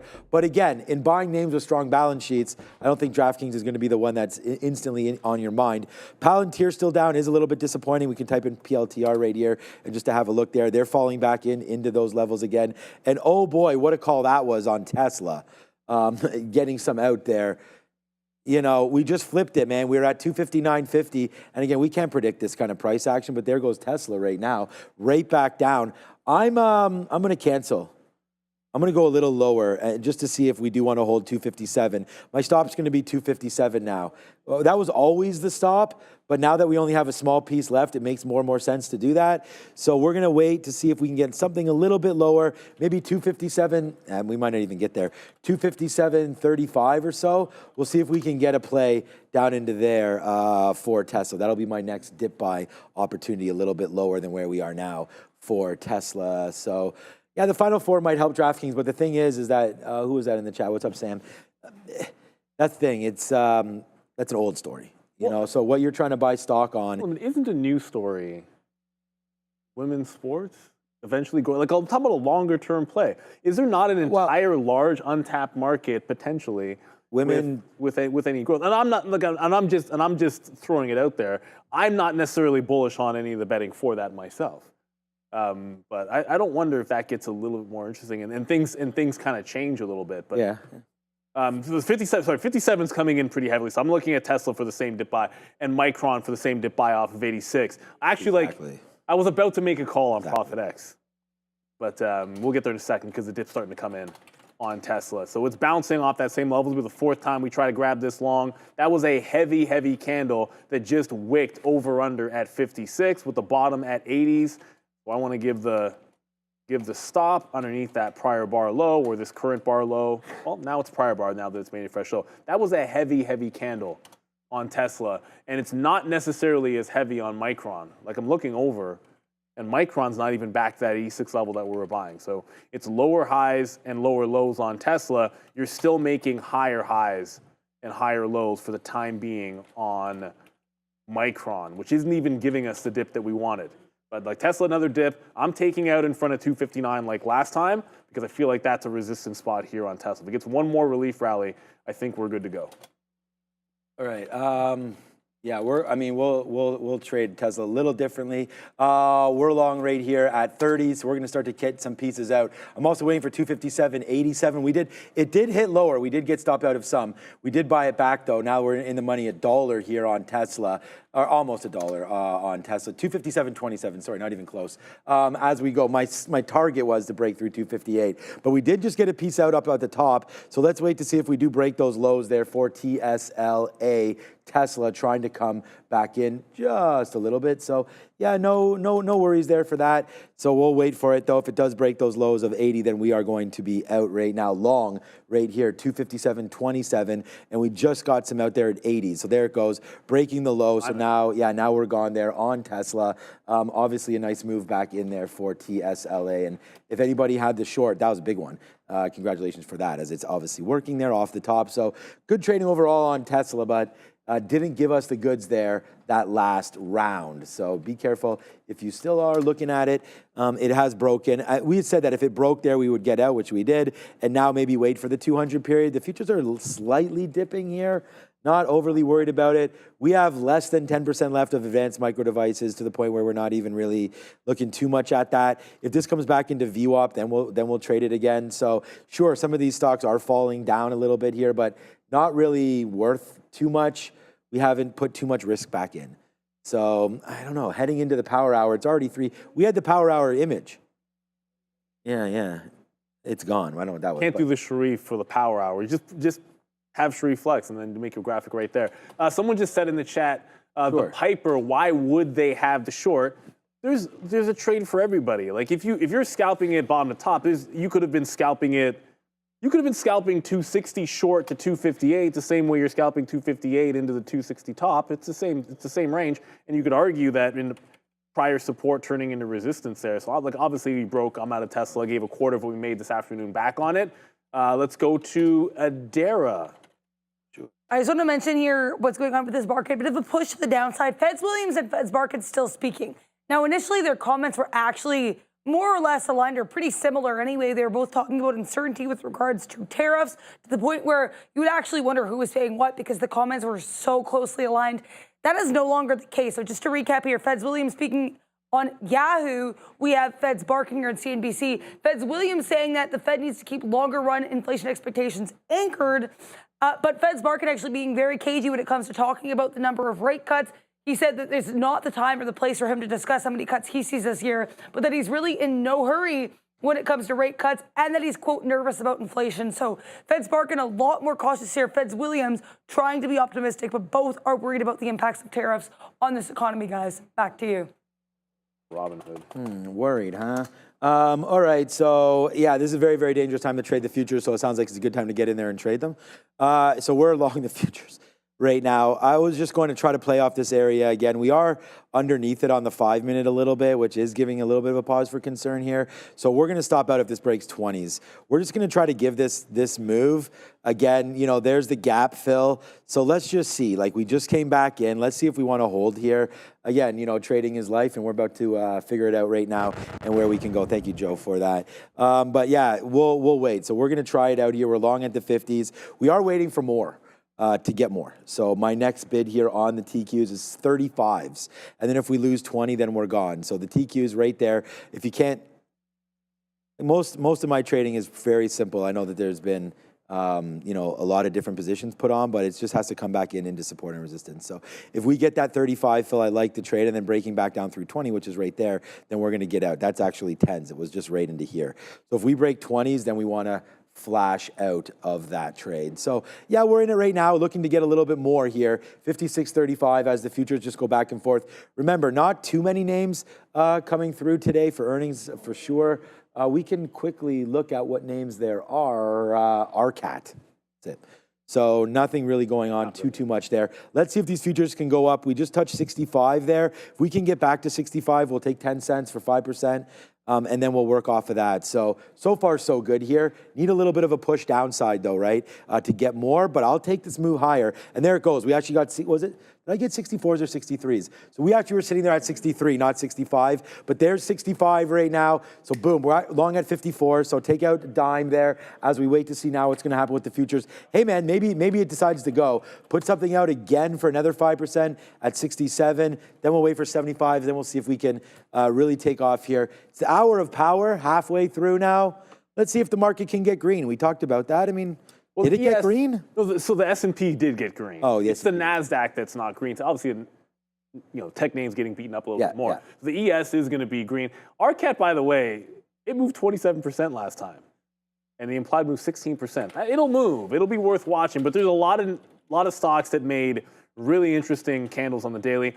Micron just came back into that 86 quarter, tried to get it on the bounce. I'm just leaving the orders in, see if we can't get picked up in the 30s here as it's trying to go back to the high. Like, the difference is, as I said, it was still making, well, look, opening range and pre-market highs, that resistance in the morning turned into support and is still held. So I'm going to give it one more chance, like Biggie said, on MU for the upside trade, where everyone's still looking at that small capper, that ICCT. It's still doing that same party. Failed off $2.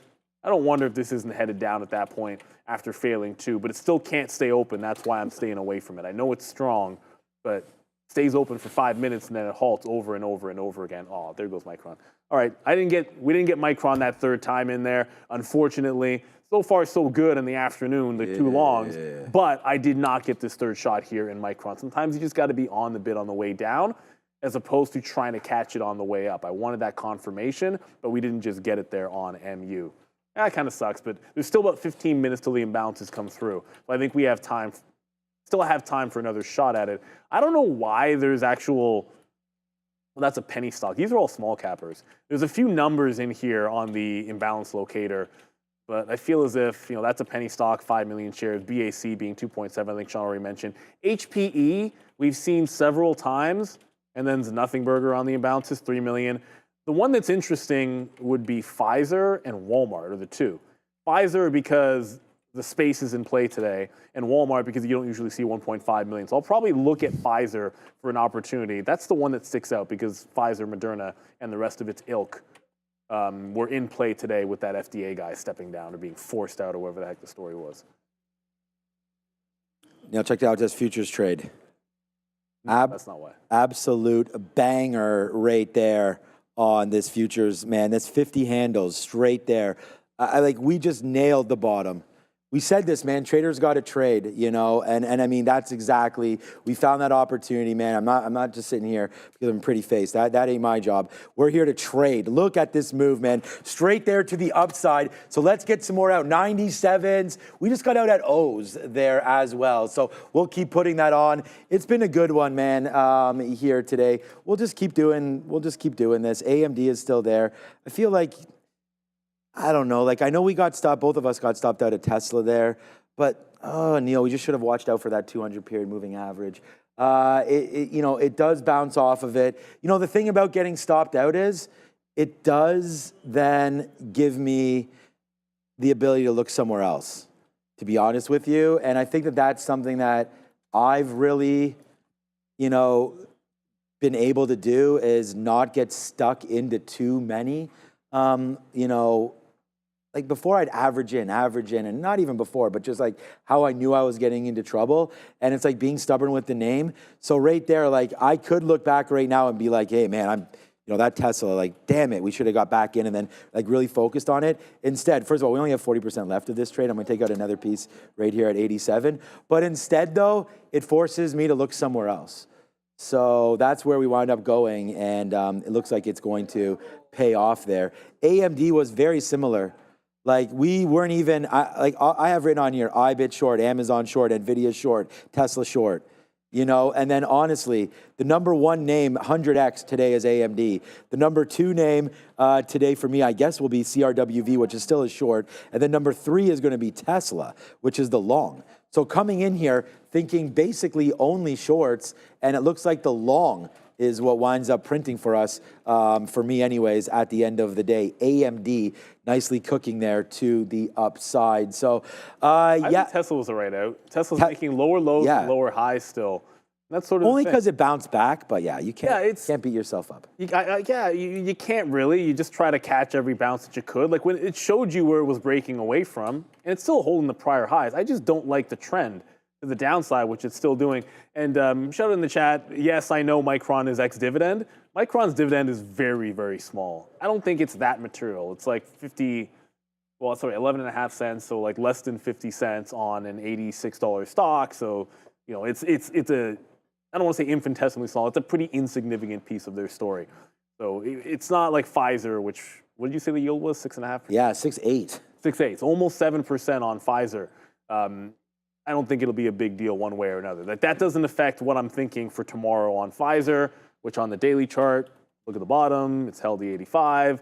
There's almost no way it's closing underneath 85 today, and I'd like to think it's going to hold 85 again tomorrow at the open. We'll see. That's a day trade potentially, but we might get one more shot, as I said, 10 minutes to go till imbalances come through. Might get one more shot to pick up this bid here on MU. That's where I wanted to look because as higher lows or at least the same lows in the higher highs. So I'd like to be able to reload this, but like Sean, I came in looking all short today, and Micron and Tesla in the afternoon, they've just worked. The trend reversed. There's no ifs, ands, or buts about it. And it's something I promise you, when we go over charts with Adara, and we're going to have Michael Noss on here, and I'm sure, you can't really say anything else about today, so I'm sure he'll say it too.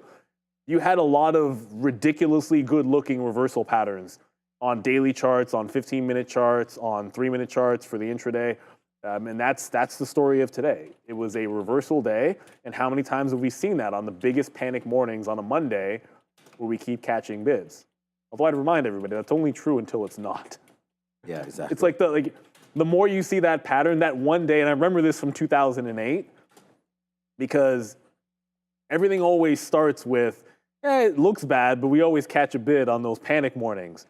And then what happens is that one morning where it's a panic warning and it follows through, and that's when you know you're in the market's a little bit different.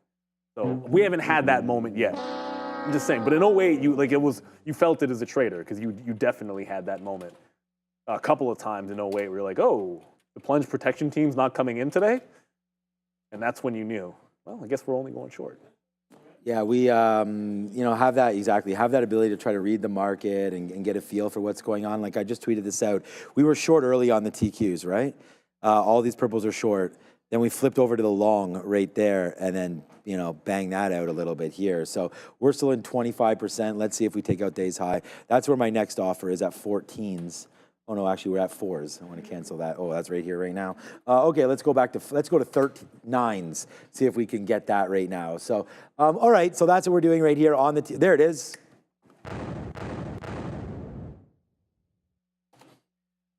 All right, 50 cents, 50 handles or so in the money on this one. A&W, you can check out CRWV. Oh, no, missed opportunity there. So remember we said short 38s? Yeah, well, it got right to 38. All we had to do was be sitting there, and that was another banger right there. So let's go, man. Another idea working right there on CRWV CoreWeave. Don't have it on, but we did talk about that 38. I remember it clear as day, about half hour, maybe a little bit longer than a half hour ago, right into there as we talked about getting stopped out, and that's right where it was.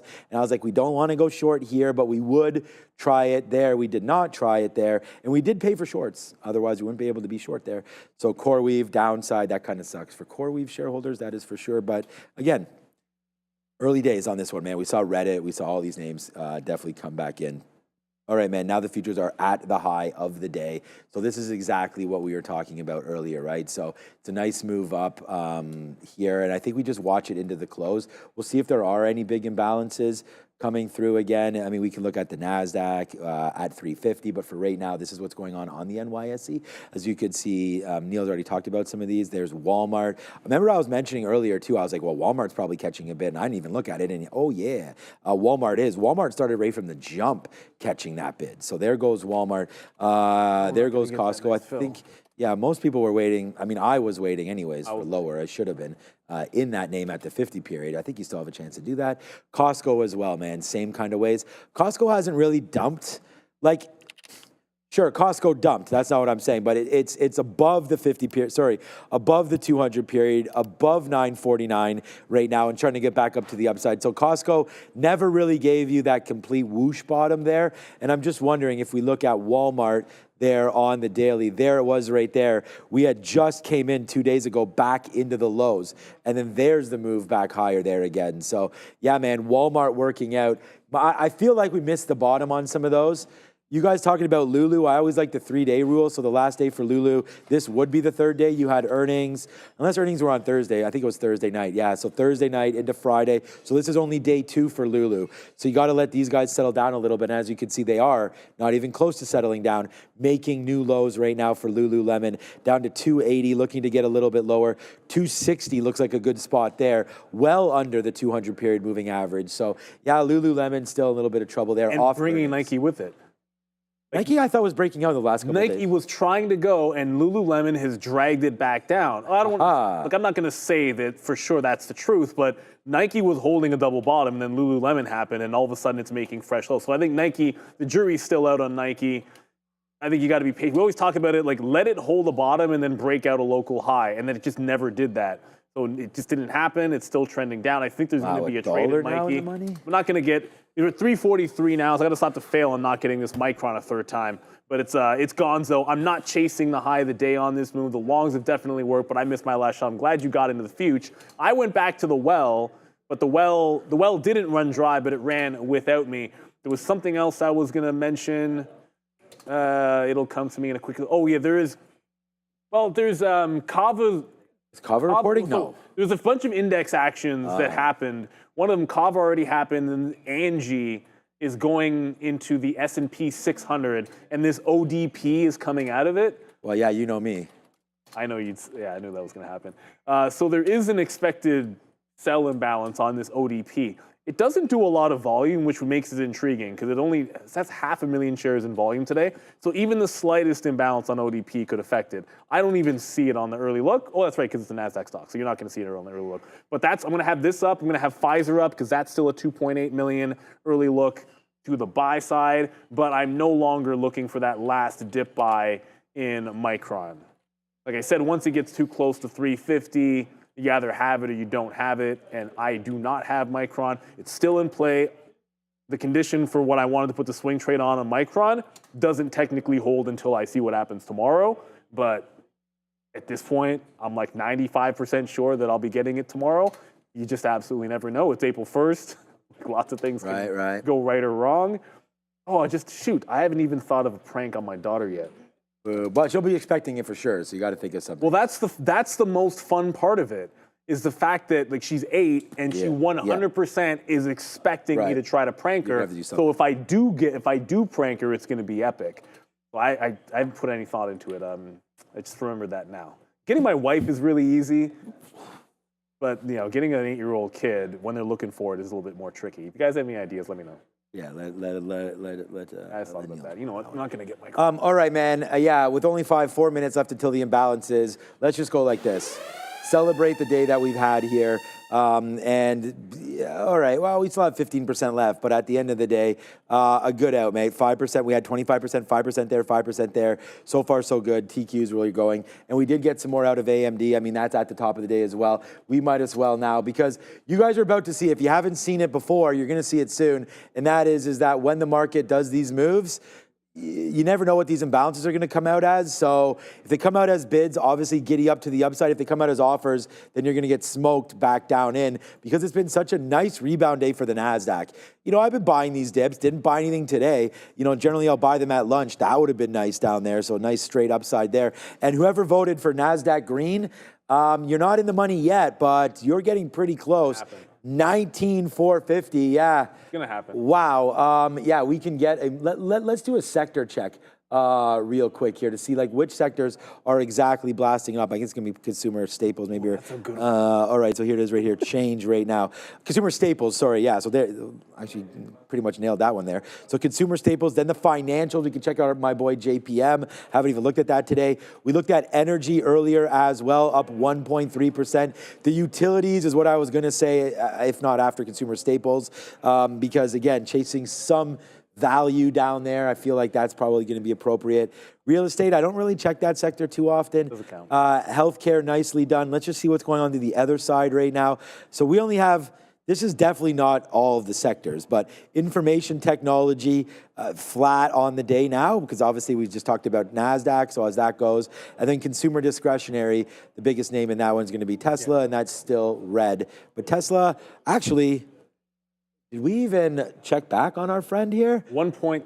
1.8. It got back to the high and went right to 260. Sorry. See? Yeah, 260. That's what I was saying about that out, right? It's just that you can always look back and be like, what have I done? But, we were able to go back over and then put some damage back on the board with the TQs instead of really just focusing on Tesla. But yeah, nice little wick top. That's the play we were waiting for. Unfortunately, now you don't have that. Wow, NMAX continues. Wow. No, it's not. Unbelievable. Halted. Days high. Unbelievable. If you guys aren't, this might not even open back up, but if you don't have a market on open order and you're long on this thing, we'll still be friends, but I cannot what was that stock, support that decision. What was the one that went to 2,500 again? HKD? HKD. This stock is basically it was day 1 or day 2 HKD right now. I'm willing to look like a fool and tell everybody to get out at this level. Because if it rips up to $500 tomorrow, then that's exactly what will happen. But when you're at the high of the day on a stock that nobody knows anything about, other than the fact that they only released 7.5 million shares, and I think the deal was 75 million or something ridiculous. It was only $10 was the price. So 7.5 million shares, $75 million worth of a float out there right now as NMAX News. When this hit, remember that it was Adara or someone in our ear, I think it was probably Fabian, goes, IPO. I'm like, IPO. I don't forget about that, man. We've got cornhole. We already hit that already. And then all of a sudden it was NMAX, bang. So congratulations, anybody that basically did not heed the advice there and kept trading it, because as long as you stayed long, and again, it'd be hard to borrow. So I feel like you've won today. If you've won on this stock, remember RGC? In the middle of the day, I'm like, oh, double top. I think this is Right. you should get out. And that was Good at call. 75. No, it wasn't. No, but I'm just saying, when you see these tops, when you look back, fine. Well, I mean, we look back, yeah, you're But right. at the end of the day, it's just like, I was going to say, look at RGC. Remember we got a super chat about that? Well, that was up here, RGC. And I know it had a few days. This is a daily chart, but now it's all the way back down. I just like to see people make money. It's hard enough in this space to do that. Let's go over to Adara. Keeping on LYV, bit of turbulence in this name. Apparently, Donald Trump signing an executive order to fight ticket scalping, so LYV dropping to the downside. Sending back to the guys ahead of the imbalances in just 10 seconds. So there we go. Imbalances just dropping right now. So Amazon, whoa, NVIDIA 5.6 million to buy on NVIDIA. Apple 5.5. Wow. Remember, it's the end of the month, everybody. Pfizer only 3.5, but that's a big imbalance. WBD 7 million to the buy side. So NVIDIA 5.5, Apple 5.1, Amazon 3 million to buy, Microsoft 2.8 million to buy. Everything is a big buy. Why are we not screaming way more off of all those massive buy imbalances? And of course, I had M and Max up. But that's the move on Apple. That's one of the bigger ones. Obviously, NVIDIA, 5 million to the buy side. NVIDIA didn't even break the high of the day on that. Yeah. That's a little bit weird. ODB, shoot, I was looking for that ODB because I was expecting index action. I don't even see it on there. So the delete looks like it's not going to make the list because there's so many names over 1 million shares here, everybody. But they're all to the buy side. There's not a single sell imbalance until you get down to this, BCN, and I happen to know for a fact that is a cash buyout that is not going to go anywhere. So the market is screaming because of those massive buys. This does set up a 355 reversal trade. Although Apple's already paired to 3.6, NVIDIA's already paired to 3 million, so they just paired half of these off already. Wow. Oh, man. Joe laughing because he knows how much these moves mean to me. There goes the TQs, man. Look at that. Like, oh, my God. I can't believe. Like, sometimes we have the complete opposite where the market completely tanks, but it just went right back to the high of the day where we got out, man. We just sat there and was like, thank you, man, for that play on the TQs. And the exact same thing happened with AMD. So we have just, shout out to my guy, Obi, back over there. Breadcrumbs left now on these trades. I mean, and that's exactly what we're supposed to be. Nimrod, man, you him, that's for sure. Shout out to Nimrod and the 10 gifted memberships. And again, you guys can become in our chat for absolutely for free. All you need to do is hit the subscribe. So hit the like, the subscribe, and then you're free. This is a $5.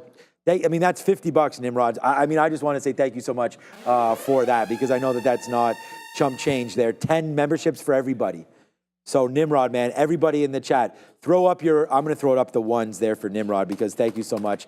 I really appreciate that. It keeps the community here. So thank you, Nimrod, for those super chats. And there goes Bears versus Bulls as well. He's in there all the time. Thank you for continuously supporting us, man. Everybody's loving those. There it goes. Look at the chat right there. I guess that was a pretty good idea. Thank you so much to everybody. Thanks, Nimrod, for that. And I just, hey, look, it's always, I'm in a good mood no matter what, honestly, but it's a better mood now that we've able to show you some of these trades here into the close. It's always nice that, okay, take it easy, my guy getting all excited about Domino's Pizza there in my ear. Yes, but at the end of the day, it's nice when the market's not down 2% and it's flat. So all of us that are forever long, that's nice. But there's still many days ahead. It's good that we're flat today.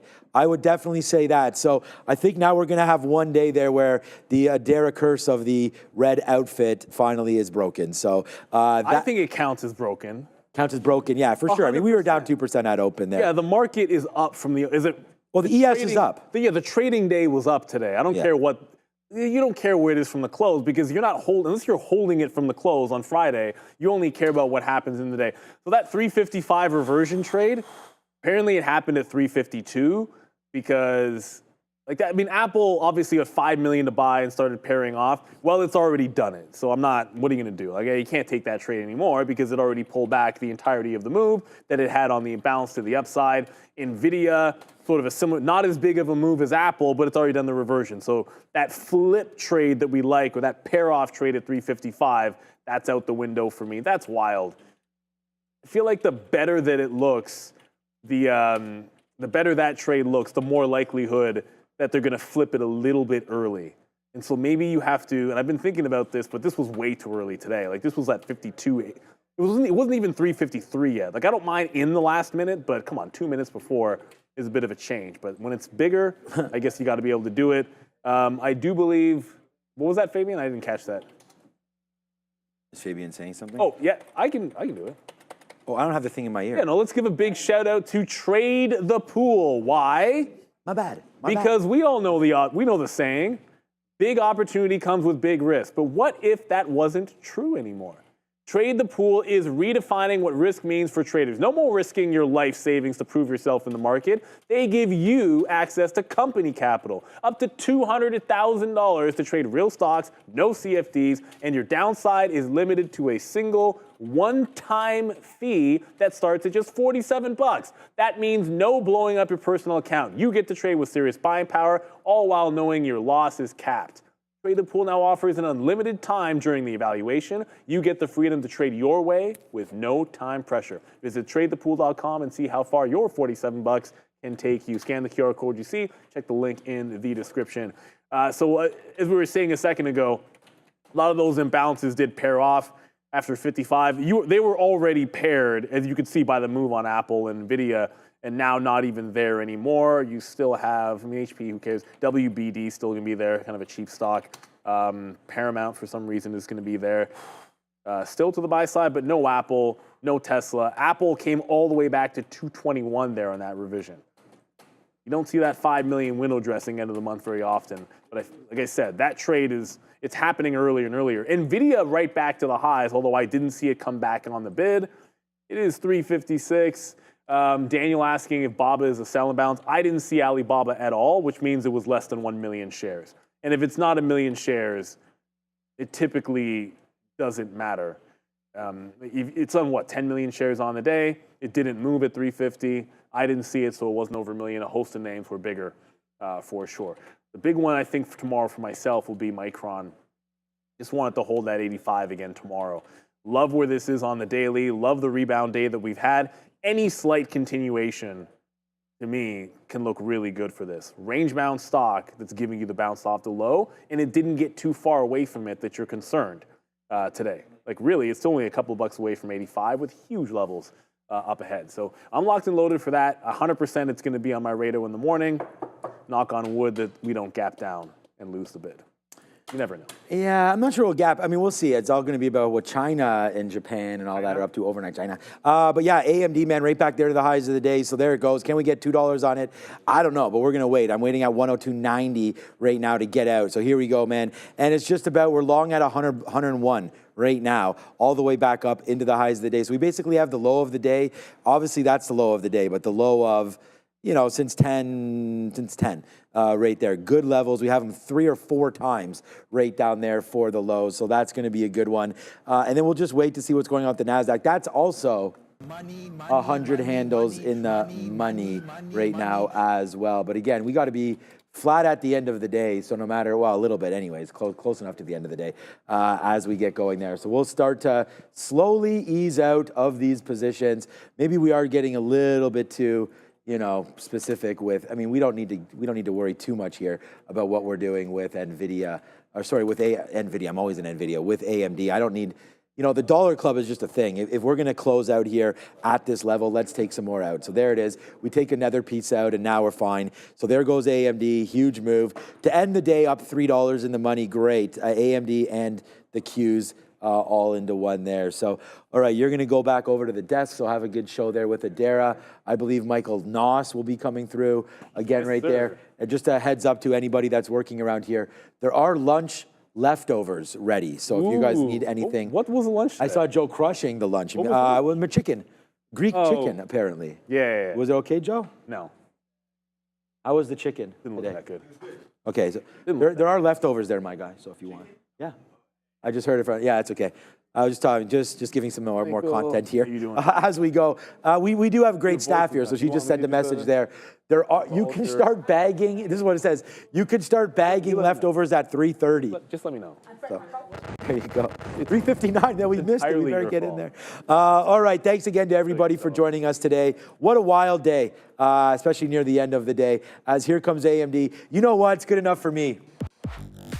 There we go, man. We're going to just get flat so we don't have to worry about it. Every time. Like I said this before, trading for me is life, to be honest with you, and I love coming in every single day. Obviously, we have bigger fish to fry with families and all that kind of stuff, but man, I really love sitting here, and I want to just thank everybody, every single one of you, for also coming back every single day. We couldn't do this show without Bears vs. Bulls, without the viewers, without Adara, who's about to ring this bell. Joe, thank you so much for everything. We also have Sharif as well. Thank you so much to the big man himself, who will not be with us the rest of the week. Obi, again, another guy that we can't thank enough, will be here with us as well. All right, here it is. This is the final closing bell of the day with 5, 4, 3, 2, 1. There we go. Thanks, Adara. I still think, man, I don't know. I mean, I have to talk to the producer over here. I still think we need that mallet. I mean, I understand that part. The mallet for effect, baby. And then just bang that on there a couple times. But I don't mind it. Cowbell. So it makes kind of makes sense there. Thank you so much to everybody for joining. Look, it's not going to be an earnings-packed recap show, but you've got Neil, you've got Adara. They're going to be running over the sectors. We've got Michael Noss coming back on to talk a little bit about what he saw throughout the day, setups possibly for the week. Thank you, Bears vs. Bulls, and everybody. Again, no matter what your plans are tonight, make sure you do them, to the best of your ability. Be safe. Be well, and we will check everybody out tomorrow. I will, tomorrow at 8:30. But for now, it's off to the main desk. It's Neil, it's Adara, it's your recap show. Ciao, until then. Miracle Monday looks like ahead of course, what we're expecting with tariffs later on in the week, and April Fool's tomorrow. We'll see what the market does have in store for that day, but I know what's going to happen is we're going to look at a bunch of names. You're going to see some red on the board, but let's be real for a second. This was an up day. From the open to the close, this was an up day. There were some early moves to the downside, but almost everything recovered.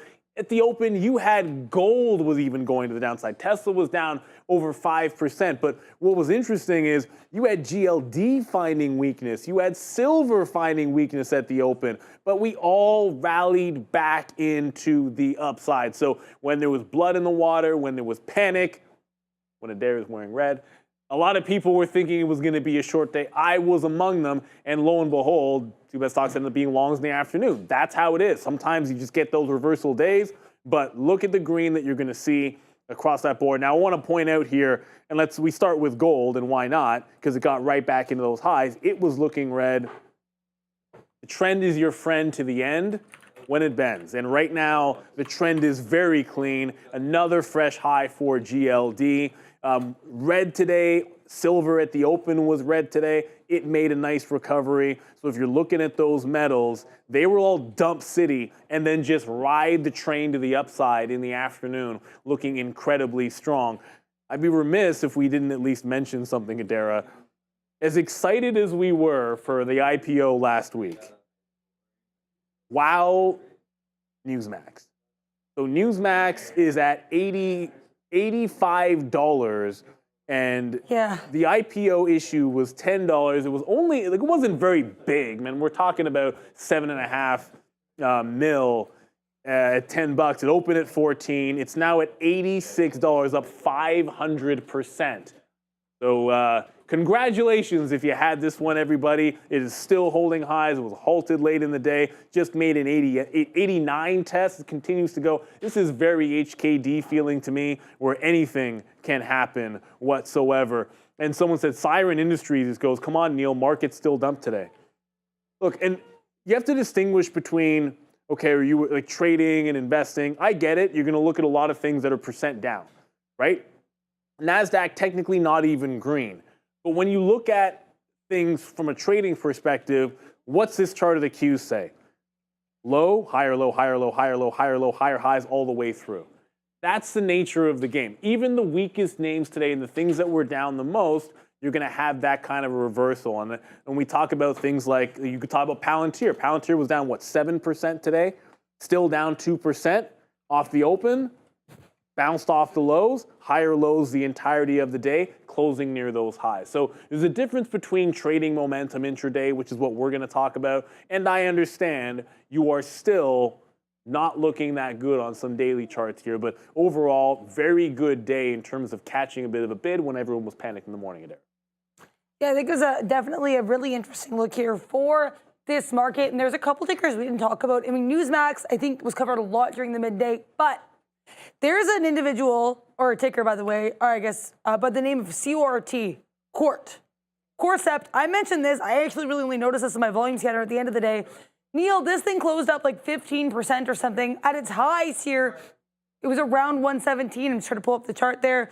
And, you know, we opened the day, it looks like around, where do we open here? Around 94. But, I mean, pre-market here, we opened around $55. So great look here for CORT.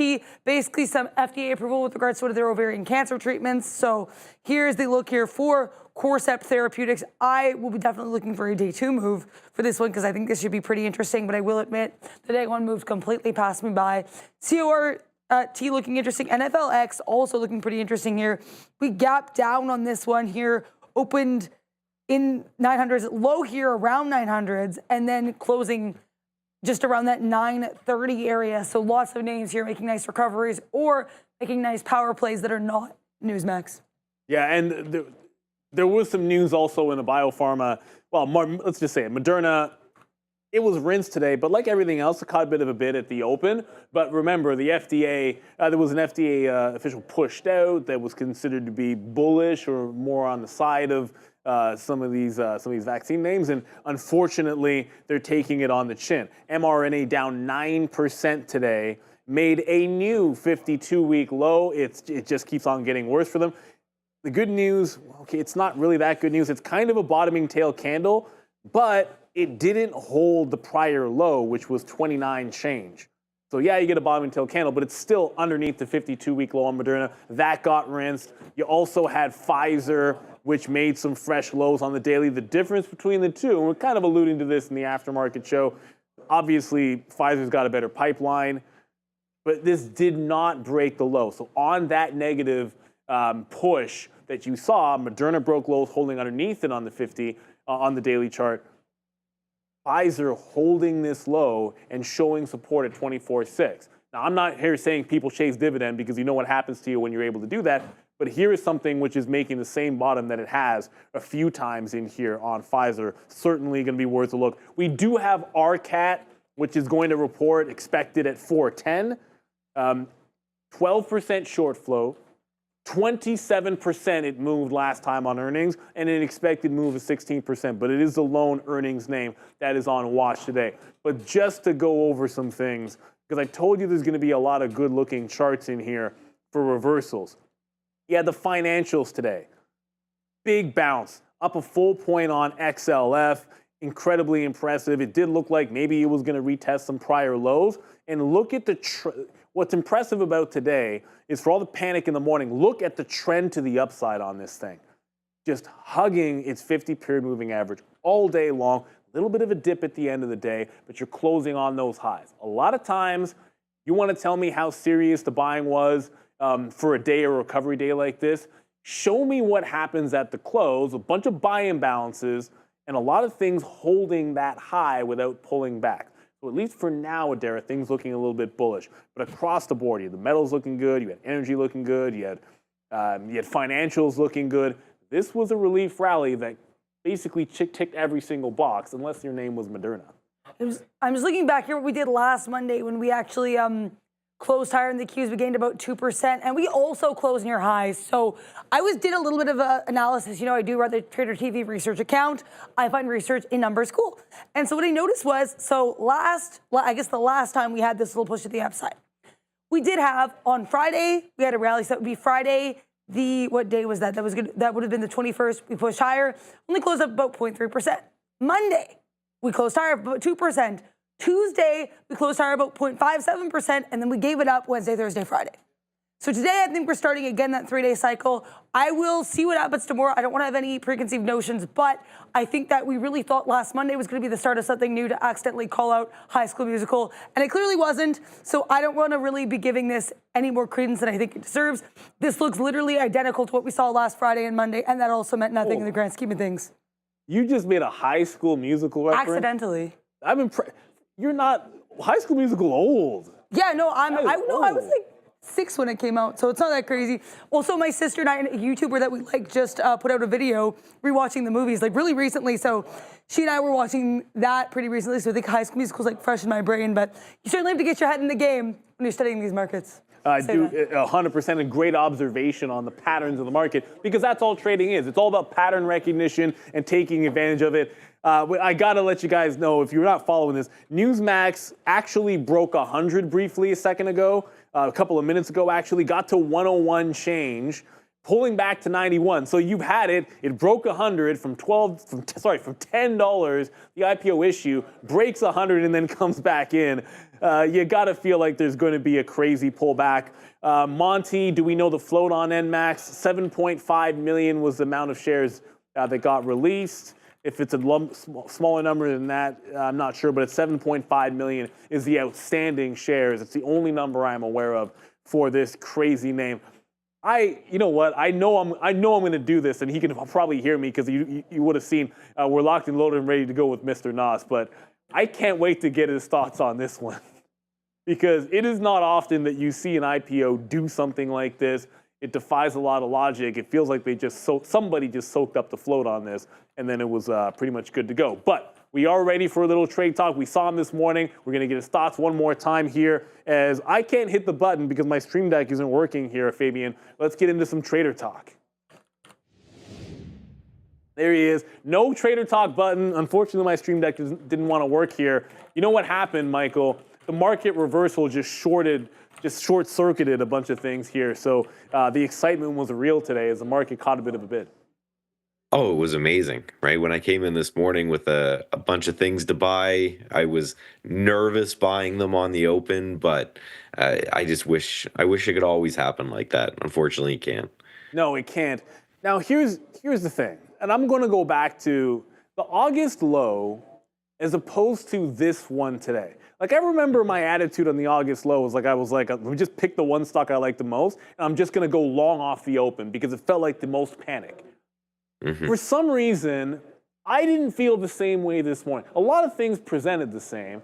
I don't know that it felt the same this morning as that, yet we had a very similar bounce.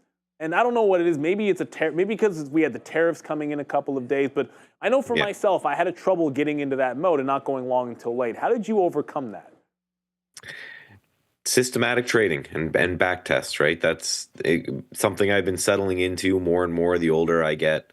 I run all of the numbers on the weekend. It gives me a list of things to trade. And when it hits that price, sometimes I just have to hold my nose and buy. But when you have that amount of data, 30 years of back-tested data, it makes it a little bit easier. Now, I also waited a bit. You know, I waited for probably the first few minutes off the open until we did that kind of undercut, and then the market started to rally. That gave me a little bit of confidence, but I certainly didn't know this would happen, just like you talked about. I was just playing probabilities. Now, the reason I think that this feels a little bit different than the one here in August is because the gap down wasn't that extreme. We were right at a support level, and rarely do they make it this easy where you get double bottoms like this, which actually makes me a little bit nervous that this may not hold. I think this may have been a bit of short covering because we had the anchored view app from all-time highs, which we were talking about here last week. We rejected from that. Now I think it might just be a bit of short covering because I think going into Wednesday, both the longs and the shorts are nervous for whatever this Liberation Day thing is going to be on Wednesday. Yeah, and to your point about it being kind of obvious in the double bottom, sometimes that's what it is. But I'm looking over at some bottom wicks, and maybe not stocks that you're looking at, but just an observation. Like one of the names that rallied today was Amazon. And you've got like, ooh, that's a good looking, in an absolute vacuum, that's a good looking bottoming tail candle. Yep. That didn't regain the prior lows. Like you're still like, yeah, okay, but you're still down here. Like where? That's not that convincing. It's a great looking candle, but it's not that convincing of a move. I already talked about Moderna as well, and I've seen a few of these where if you just isolate the day, it looks like a good comeback. But then you look at the daily chart, it's like we didn't do anything to make that look bullish. It still looks awfully bearish. So my question to you is, you're a swing trader. For some of these longs, like how aggressively are you taking profits on bounces today? Or are you still just, hey, you know what, as long as it holds my stop, I'm good? And that's mostly how I did it, right? I wanted to, so AVGO, which I have up here, is a really good example, right? This is one that I brought to you guys this morning. Again, the system said if it got to this price right here, which was 161 to buy it, I got that alert, just happened to be right near the low of the day. My initial stop was obviously much lower, under 150. But the way I look at it now is on a closing basis, if this low can hold, then I can stay in the trade. So as opposed to just selling aggressively as it pops, I can now, again, on a closing basis, lower my stop loss up. So that means, say I was risking, $1,000 or something on the trade before. Well, now I'm risking like 200-300 on the same trade after one day. You can get your confidence by selling some, or you can get your confidence by doing something like this. So now I will say all of these mean reversion trades, which I definitely stressed this morning as well, is that all of these mean reverting trades are fast, right? If you are trading with the trend, sometimes that takes a long time to develop. You have to sit back, you have to let that work for a period of time. When I am going counter trend and I'm doing mean reversion, I want to be in and out in a number of days, if not like maybe a week. Trend following, like with my gold trade or uranium or something like that, I want to be that in that for weeks or months. So anytime I'm fighting the trend, I'm always thinking short term. But in this case, just in case I caught a really good bottom, I'm trying to give them a little bit of breathing room, because a bounce on something like AVGO here, 10-15% could happen in a day or so. Yeah, that's so true. And you know what? What I love about that notion is, to me, it's fractal. Because when you say, if I'm fighting the trend, I only want to hold it for a shorter period of time, but if I'm with it, I want to hold it for days and weeks. I feel the same way about day trades. When I put a mean reversion off a high of the day trend break or low of the day downtrend break, I'm looking to get 90% out at VWAP. Because I'm thinking, maybe if we've been trending down the entire way, VWAP's resistance. If we've been trending up, VWAP is going to be support. And that's what I love about this. And I'm glad you brought up Broadcom there. But just for a trade, I know you mentioned uranium in here. Oddly enough, uranium is one of the, like, a lot of things are down that actually bounced off the lows. So percentage-wise, I know you're going to see it's going to be red. My thought for this is it's another one of those, and I was talking about these examples of the bottoming tail candles that they look good in a vacuum, but don't look that good when you pull out the daily chart or maybe go to even a higher time frame. So I know this has worked off this level multiple times. Clearly it's worked. I know you've been paid off at this level, but it being the Widowmaker, like, what do you do? Like, this doesn't look that great for me. That feels like a trap. It's a stock that it's a space, a commodity that traps people all the time. And I really don't like that candle, even though technically it's holding support today.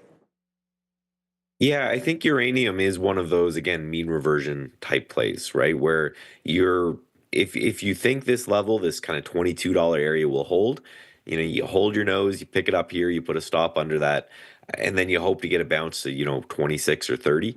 The problem with uranium is I think this is just an extension of the whole AI play. So if you look at uranium, it's going to look kind of like NVIDIA, right? It's going to, just because these are uranium, or uranium is meant to power AI and all of these things in kind of the same way. So anytime you're buying off a level like that, I think you just hold your nose. If you like it, you pick it up, you put out your stop loss.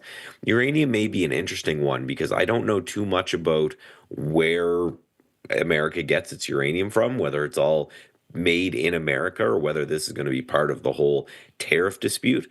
But when it comes to commodities, I'm really trying to focus on the ones that are mined or pulled out of the ground in some way inside of America, because I think they're actually hedges against the whole tariff thing, because if it's made there, you can't really tariff it. Yeah, I think that's a very good point. And I know they do have a lot of domestic production. You would think that would be like a big national security thing as well. So I would imagine you get that push. I have to ask you about this, and I know like Newsmax is probably not right up your cup of tea.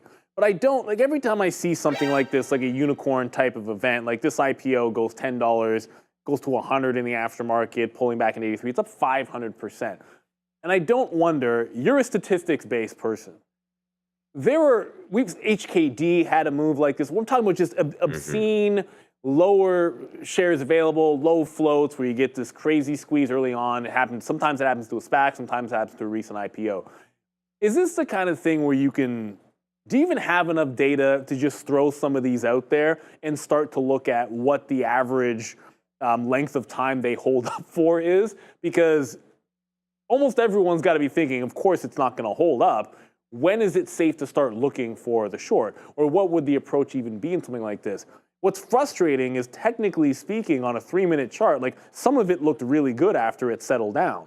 Like it did a double top, it pulled back, it made a higher low, it did a nice little set of higher lows into a little consolidation breakout late. It looks great until you realize your slippage is like multiple dollars on the stock if you actually trade it. Do you have any data on things like this? And is there anything you think a technical trader can even do with them? Because a lot of people are looking at this, honestly, Michael.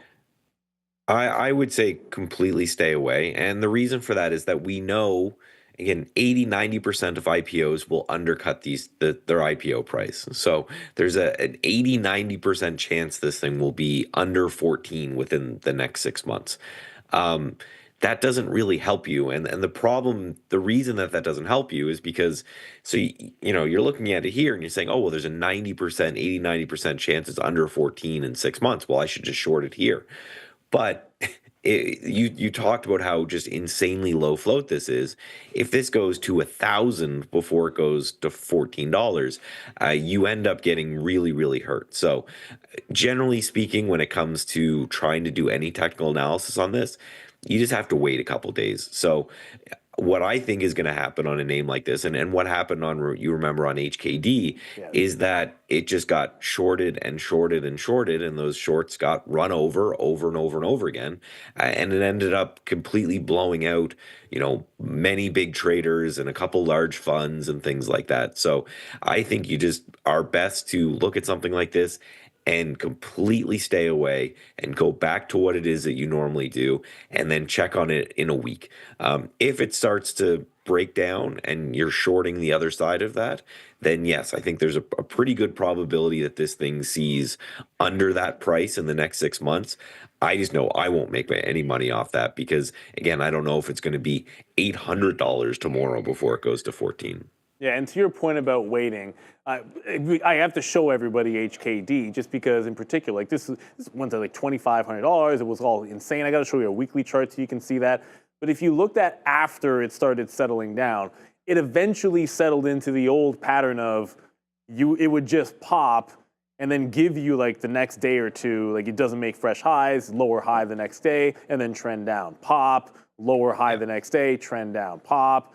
Once it breaks out the prior high, lower high the next day, and then trend down.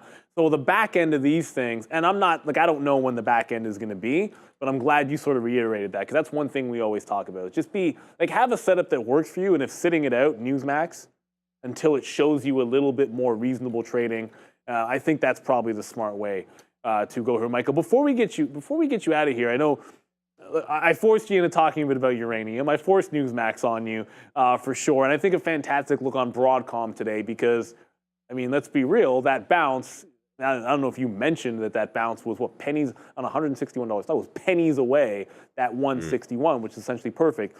Is there anything else that's on your radar that we haven't had a chance to talk about? Maybe something that you're looking forward to after the tariffs or something we didn't get to cover this afternoon?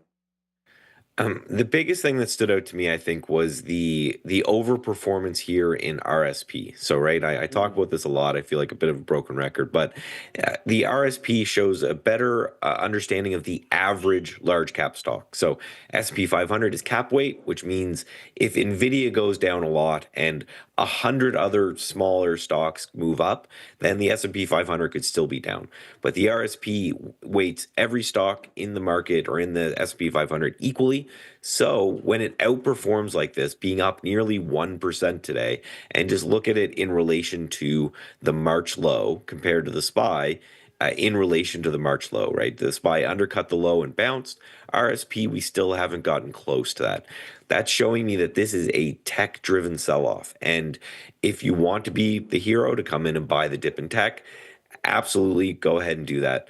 For me, I'm more interested in looking in other places. I noticed you talked about financials when I was in the green room there. That's looking amazingly compared to that March low.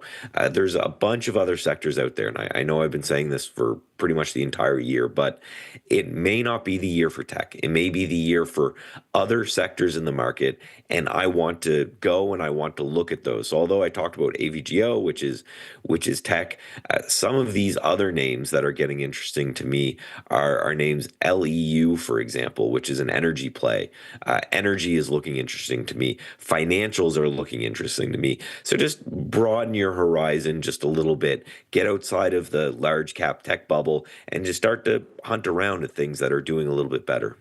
Yeah, and to your point about XLF, all of a sudden, the good thing about that on XLF is suddenly the support that's down at 47, well, now it's a 200 period as well. So like, I always tell myself, like, where am I wrong? Where do I need to get out of something?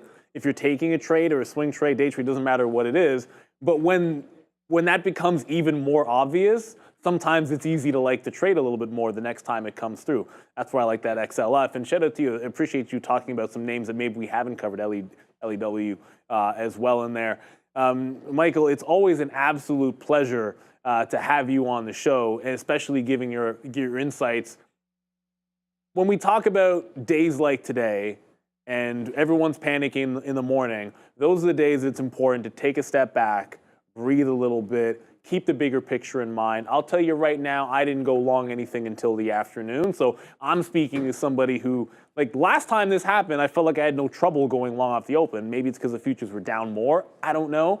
But today I wasn't able to. I'm glad that we had your perspective on this and emphasizing the fact that it's just about having a system and then playing your system. That's what trading is all about. I know you've got a fantastic system. As always, it's a pleasure having you, Michael. Can't wait to talk to you again. I thank you for having me. Thanks for the kind words. And yeah, I'll see you on Friday, hopefully with a little better voice by then. Well, you're an absolute trooper. I could hear it, but I'm like, man, I can't believe he's doing it. I know there's some bugs going around here. We're never out of the weather here in Canada. You get that late April, and I feel like there's something going around once again for us. But thank you so much for being a trooper, and thank you for the trade ideas this morning that you brought to us. Michael Naw, Stats Edge, our favorite market technician. Take care, brother. Thank you. There it is, Adara, and great ideas, of course. I mean, that was a great call for AVGO off of that bottom. While we were doing that, there were earnings today. We did have RCAT out, so I'm going to let you run through the numbers there on RCAT, which did move around a little bit here. I want to note here, RCAT actually did not have any estimates that I could see. So what I'm going to be giving you is just the number. So they lost 57 cents per share for this transition period. Now, if you're wondering what's the transition period, so apparently it's as of December 31st, 2024. So it seems like it is the 8 months leading up to that. So basically almost the last 3 quarters of the year. It sounds like it's about May 2024 to December 2024. Very odd way of reporting earnings, but regardless, they lost 57 cents per share for the 8-month period. Revenue here, $4.9 million for that same period. They also announced some updates with regards to their partnerships and global expansion strategy. In fact, them listing all of their partnerships actually becomes before the numbers part of the report for whatever reason. So apparently their Black Widow was selected as a sole winner and provider of the U.S. Army short-range reconnaissance. They also announced their Palantir partnership again, another Palantir partnership. So just recapping the year, earnings really honestly seem to be a footnote of this announcement. So really odd look for RCAT, though, as Neil mentioned, it's moving. So is PVH, though. PVH, actually another name that reported here today, that's PVH Corporation, pushing nicely to the upside. They reported earnings of $3.27 per share above estimates of $3.21. Sales here, $2.37 billion versus $2.33 billion expected, and I'll pull that up for you so you guys can see it. Here is their guidance for fiscal 2025. So it is definitely a beat when it comes to EPS. They're expecting earnings between $12.40 per share versus $12.40 to $12.75 versus $11.55 expected. That is quite the beat, but they are expecting fiscal 2025 revenue either flat or slightly above their 2024 revenue. For Q1, they expect their revenue to be flat to down 2%. So they're actually expecting a decrease or flat in Q1. Adjusted earnings per share of $2.10 to $2.25 versus $2.29 expected. So again here, we're seeing stronger than expected EPS guidance for Q1 and fiscal 2025. Yeah, Van Heusen it was. They're beaten up. I think a lot of times when you get a rally of 11%, you're like, wow, that's so impressive. Well, just keep in mind one thing. We always have to do the diligence to show you the daily chart on this. Yeah, it's not looking so good when you pull it back to the daily, but hey, it's making a bottom right now. It's got a 5.5% short flow. We've seen these types of names continue rallies. Like I said, you're breaking off of these lows, looking pretty good there for PVH. And just one note before we get out of here on RCAT, when you pull it up on the daily chart, I know it doesn't look good right now, but respecting the 200 period moving average, and even with this move down on earnings, holding above the 200 period moving average in $5. So I'd expect this one could be a mover tomorrow. Of course, there's not a lot in terms of earnings, and the overall market is giving us a wealth of opportunities for follow-up trades tomorrow because we got to some monster levels. But RCAT, the 200 period, $5, certainly a level to watch. It plays both ways, everybody. Just because it bounced off it so far doesn't mean it has to hold it in tomorrow's trade. But you know what we do at the end of the day around here? We get a little roll call action. And if you're not familiar with roll call, that's where you get a chance to get your name read off to end the show in rapid fashion. Adair, if you're feeling okay to do it, good, yeah. and she wants to do it, so it's going to be Adair on roll call. Remember, if you want to be in the chat, you've got to be a subscriber. So hit that subscribe button right now on the Profit Recap Show. And I always like to say you want to type in a specific message, like a big thank you to Fabian on the ones and twos, doing it by himself today because Ramin wasn't able to be here. We got Andre doing our socials. There's Fabian giving a bit of a bow with the Toucan and the Mad Flow. Give a shout out to the Midday Boys, Sharif and Joey Options. Give a shout out to, they're not sitting there right now. Give a big shout out to Obi, who's going to be stepping in Sharif for the rest of the week. To my man Sean on the desk with myself every single day. To Adara on the news desk with Brendan. Give a big thank you. And of course, don't forget to holler out our guest Michael Noss and Bears versus Bulls, the best moderator in the business. We can't do it without you. And with that, let's get some roll call. Shout out to everyone on the team. Shout out to Bears vs. Bulls for everything you do. Normal Special saying, why do I never get a roll call? Well then, hello, Normal Special. Hello, Duke of Hazard, Tom Kelsey, Rivian Millionaire, Healing Pink Naturally, Mike DeRider. We've got Monty G. We have Abel. We have Corey. We have Drop Trades. We have Andrew Rodriguez, Bristol. We've got Johnny H., S. White, Stevenson Etienne, Enchantress Wonderland, Corey. We've got Compelled Cat, Canada Club, Chicago, Piper, Brenton Works, Carl Gruen, Derek Thompson, Marie, Eldana Trading, Weekend Sando. We've got Brandon Townsend, Finch Shane, Ronaldo. We got Chef Joe, Michael Mulvey. We have Neil Roberts in the chat. African Crypto Warlord, I love that one. Sebastian Ontiveros, Michael DCA, Aura Alpha, and Butter Biscuit Head. But, you know, Newsmax here, obviously, with that IPO. Tomorrow, we're going to give you max news on this desk about this market. And don't, that was a good one, I like the pun. Remember, tomorrow is the day before we get Liberation Day. All the tariffs are going to be coming down. So you know there's going to be mad price action tomorrow. You know there's going to be volatility. We know there's going to be a lot of fun. And you are in the right place for it. This has been the Profit X Recap Show. And we are Trader TV Live. And we'll see you tomorrow morning, bright and early, 8:30. Let's go get it.